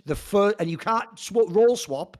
The first thing you would do is remove Faker, because he's so expensive and he's not a good enough mid laner. So that's why it's a hard conversation, because essentially, Monte, it's a trick question. You can never win. If you say remove Faker in any context and he ever wins another thing, you were a moron and a hater. So we can't really do an evaluation. Like, I'll give you a quick example. There was a case way back in the NBA, Monte, where when they made this rule in the NBA to stop people doing those insanely bad contracts, because everything in the NBA is guaranteed money. There's no like thing like the NFL where you can just give the guy like the non-guaranteed money, he breaks his leg and you don't pay him. Right? Basically, they made a clause where you could amnesty a player, that essentially you could do it as like a one-off. You could pick one player with a giant contract and say, fuck, I shouldn't have done that, so I'm going to amnesty it and like cancel the rest of his contract. And famously, Mark Cuban of the Dallas Mavericks said that the Lakers should actually amnesty Kobe Bryant, because at the time he had the biggest contract in the NBA. And by the way, he was still really good. This was the last year he was really good. But everyone knew he's going to be diminishing results the following years, probably go down a bit. And because it's the number one contract in the whole NBA, it was like $30 million a year. If you amnesty him, you could re-up. Like, first of all, you could sign a different deal with him. You could sign a smaller deal. Or you could sign a different player who's, say, like 90% as good on a smaller contract, right? When he did this, famously, Kobe Bryant took that personally, like Michael Jordan style, and had a game against the Dallas Mavericks where he won the game, and then he went, amnesty that, and every fan was like, got it. And I remember saying, bro, I am a Kobe Bryant fan, but Mark Cuban in his business analysis was right. That actually is a totally valid like tool that the Lakers could have applied and used to maybe make their team better. It's just that you like the player and you think the player's really good. So I've learned a long time ago, Monte, you can never win in this discussion. It happens right now in CS. There's a player who plays for FaZe Clan called Rain, who's been in FaZe the entire time since 2014. And so 2015, sorry. And so famously what people do is, even though he's right at the end of his career, and now it's just like a bit like Faker, most games he's not going to be close to your best player, but every now and then he has a big game and a big match. See how familiar that sounds? So the second he does that, Monte, it always justifies you can never ever cut him. And if you ever say cut him, you're a hater and a moron. And so we're not even having the discussion, because I actually think that's the biggest problem with this topic, right? Is if we actually want to do what this guy's saying, Monte, the first thing you would do is remove Faker, unless you can roll swap him. If you can roll swap him, maybe roll swap him, but you'd have to remove him, bro. If you had that budget, I mean, Chovy probably gets paid less than half of that. So sure. Exactly. Like, if you just get Chovy. Yeah. Like, unironically, if you get rid of Faker's contract tomorrow, you can probably sign Chovy and Viper. Yep. What do you want? I'd do that immediately. It is actually kind of crazy you know, how much he is costing relative to his performance at this point in time. I mean, I'm pretty sure Faker costs more than all of GenG's roster, by the way, together. Yeah. By the way, anyone who doesn't play in LPL, no one's above Faker, I'm pretty sure. It's only those crazy contracts I said before. Maybe Knight, Ruler, yeah. Maybe they can be more, but aside from that, I doubt anyone gets paid more. It's why people can't understand, Monty. Their brain can't comprehend it. You're not getting the past 4 worlds when you pay Faker the money today. You're paying as if he is Chovy today. That's the flaw of the concept. So to a fan, but of course I'd pay him, it's Faker. Yeah, but you're not paying for all that shit in the past. Like, actually, that came at a bargain price, some of those worlds. So that's the problem with this topic, is it's going to hurt your feelings, because I would immediately remove them and put like Scout or Chovy or some stud player and there. It's not like the Faker brand is causing T1 to be profitable. They're still losing a fuck ton of money, guys. So it's not even worth it. You know, the Faker brand is not even worth the price they're paying. That's the other issue. So it is. I mean, he's living on a contract that isn't good. And honestly, like, the fact that he signed this multi-year deal should make Joe Marsh look very bad, because Joe Marsh should never have offered that deal. Not only have you won 0 cups except the Esports World Cup, bro, are we just all going to ignore that a month ago Faker was smashing his head off a wall? Yep. Like, bro, that's not the guy I want as my starting midlaner in 2025. What are we doing? What is this? I've said this the whole time. I've always thought all of T1, like that fucking famous all-pro list, got overrated because of being like #1 in the league. The only players, in my opinion, you can't remove from this team is Carrier and then maybe Zeus. Those are the 2 for me are a lock. I always thought Owner, I could take or leave him. And then Gumayushi, his problem is just this. Bro, you play ADC. It's always a role with 3 or 4 champions. If there are metas where you can't play half the champions, I don't want to use my ADC. That's not a problem, Viper or any of the Ruler. None of those guys have that problem. If I want to use my ADC, you better be a stud. So as much as Zeus might be up and down, I think his versatility actually wins him over for me. So him and Kerry are the obvious 2. If I can have Faker as a shot caller, I'm taking him. But at this point, I would remove him from mid. I'd just say, like you say, maybe jungle role swap's the one to do. The joke is, haven't you been jungling half your whole fucking career anyway? So, like, just go and do it and bring... By the way, here's the other angle as well. Maybe we can't get Chovy. If you imagine this world, imagine this lineup, Monty, already. So we're going Zeus top lane. We're going to go Faker jungle, Scout mid lane, bring in Viper as the ADC, and then we got Kerry as our support. Bro, that could win the Golden Road right there. That lineup sounds fucking amazing. That sounds cracked out. Yeah, it's pretty nuts. Good. I mean, it's nuts that they offered Faker this deal, because if we are just comparing money spent to accomplishments, like, sure, they won Worlds, but they also T1 won 3 Worlds without spending this much money. All right, well, you say all salaries have gone up. The relative spend of T1 to other teams in the LCK probably has never been higher, in that they are probably legit spending like 3x as much money as the next team. And the thing is, they won 1 title in 2.5 years in LCK, and they won Worlds, and that is it. Like, that, relative to their previous accomplishments, like even T1's own record, that is bad. It's why the tweet I did that was a banger that really tilted the Faker fans. This was a masterclass, Monty. Is after this finals, I just said, in the last 3 years, Zeka has won as many LCK and Worlds as Faker. That's a fact. That's a stone cold fact. Last 3 years, we got one of each. I didn't make that happen, boys. It's just reality. Just saying. You know, just saying. That's a good one. If you could put one player back on their former team in a way that benefits both parties, what move would you make? Let contracts play with winning lanes on C9, have a more reliable Fnatic ADC and upset. Those are both good ones.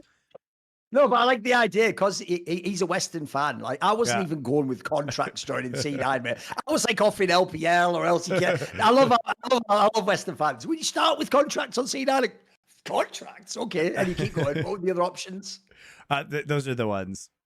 All right, okay. But I mean, like, we could pick ones to put on their former team. Hey, I've got one, guys. What if we put Chovy on Hot Will Life? That'll be pretty good too. Chovy and Viper together, the dream. As we were talking about all the players back on Griffin, let's just put all of the players back on Griffin. All of them. Why not? That would be an amazing run back.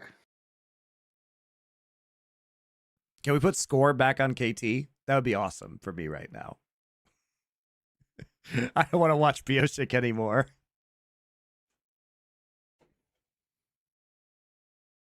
Would you pick any players to put back on their old rosters? Let me think, because I do want to do an Asian one, I think. So maybe I would do... Maybe I would just bring the Shy back and put him on Weibo again. Because I think if he came back in his peak and he was on this Weibo, it'd be pretty fire. So I'd like that. Can I put Tarzan back on LNG? Because I would like that very much. Go for it. That would also be interesting. Yeah.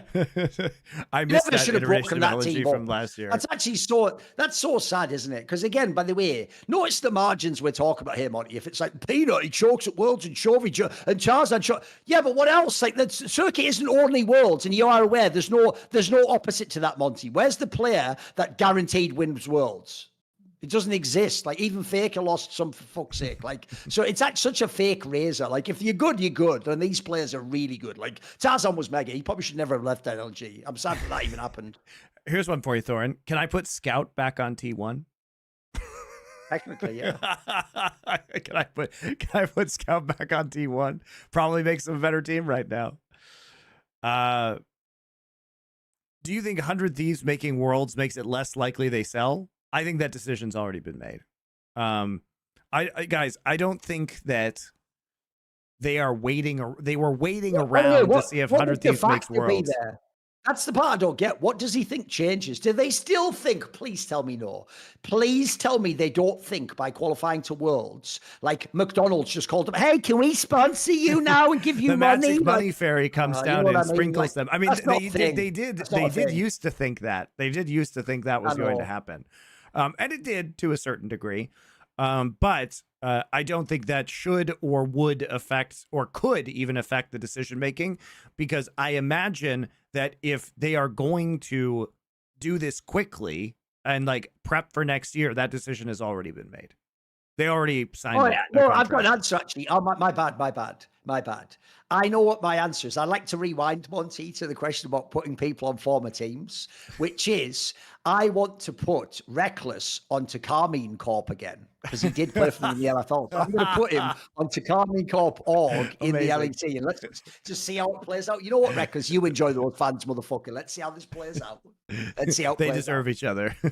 Yeah, there you go. How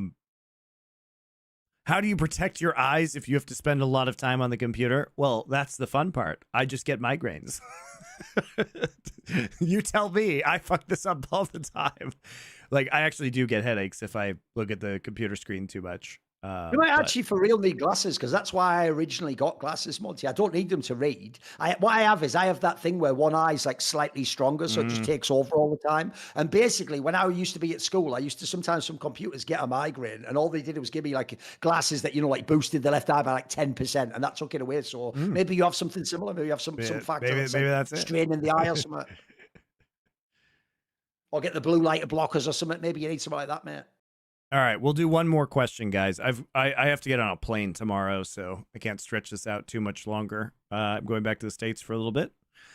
Any NFL hot takes that you two have for the upcoming season? Plus, how did we feel about the games from week 1 of the season? All right, fuck it. Yeah, remember, he didn't say takes, he said hot takes. So here's my hot take.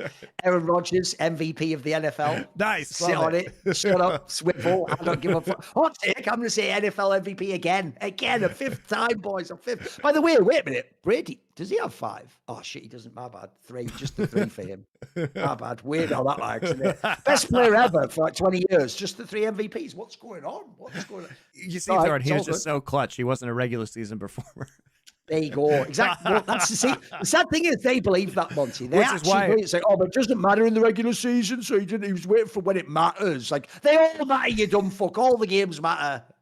Which is why, obviously, that they also love John Elway. Those same people will tell you the same reason that because Brady was clutch. They must also believe that because John Elway was clutch, he was one of the best. Now, I'm a Broncos fan. I don't even believe that about John Elway. Right? I know.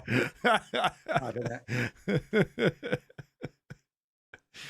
I don't know if I have any hot takes yet. I'm in Korea, so I haven't been able to see too many of the games, but look. I am not. I love Lamar Jackson, man, but like that guy cannot throw a fucking football. Like I just don't think he's ever going to be like MVP level again. I think his accuracy is like really quite bad, and apparently it's just something that's totally unfixable for him. And even though he plays a very interesting style of football, I don't see this guy like taking it to the next level. Plus, he has some sort of like mental hang up against Mahomes that he will never, ever win a game against him. The problem is, if you notice, those players, you actually always get this issue, which is when you say that, they're not realizing, Monty, like the best quarterbacks are so precise, it's insane. Like it's actually, like we're not even saying Lamar Jackson shit, but he's never going to be on the level of the really insane throws. Like I'll give you an obvious example. People might not give a fuck because this guy doesn't play for a top team, but Justin Herbert is way better, in my opinion, as like an actual traditional quarterback than Lamar Jackson. But Lamar Jackson just abuses the loophole where he can just run all the time. So look, it still works. He'll still be a very good player, but he's never going to be the best player, obviously. I'm with you on that one. He's the reigning MVP. As for what takeaways you have, I mean, the Broncos and the Giants still suck, but to be expected. Like I don't know. I think the hype around Bo Nix because of some preseason games is pretty ridiculous. So I anticipated rookie quarterbacks to have a pretty interesting struggle. I didn't expect the Giants to be that bad, even though they are trash. I don't know. I didn't get to catch a lot of the games this week, so I'm hoping the Lions do well. I like this Lions team. You have any teams you want to see succeed this year? I mean, the Jets doing well would be fun just because they have a lot of really good players that got. They have a good lineup. They got completely wrecked by Aaron Rodgers going down last year. And that just does look like a good combo. The fucking Wilson guy and Rodgers, like they're both fucking good players, mate. Yeah, I want to see how that'll work out. Yeah, Breece Hall is also a really good running back, and their defense is still good. So, I think the Jets could be a very exciting team. I just need somebody to fucking take out the Chiefs, man. This is getting absurd. I think the most depressing thing is that the Chiefs probably had the worst roster that they will ever have with Mahomes and Andy Reid last year, and they still won the Super Bowl, which is disgusting. So who knows how you stop these guys, really? Yeah, true. At least I won't have to listen to Brady is the GOAT if Mahomes becomes the GOAT. Well, that's the problem, though. There's that rumor he's going to come back to the Raiders, isn't there? Like, and he keeps fucking. That better not be real. That better not be it's real. Not real. I don't think that's. I don't want to see that. He's too old, man. He can't keep. He was too old before, though, but he still kept coming back in it. So. He can't be stopped. All right, guys, we're have to call it there because we're about 3 hours and 20 minutes into this thing so far. We will see you next week. We will shift the time a little bit while I'm back in North America. So just look out for announcements on the Last 3 Nation Twitter and Discord, and we'll see you then.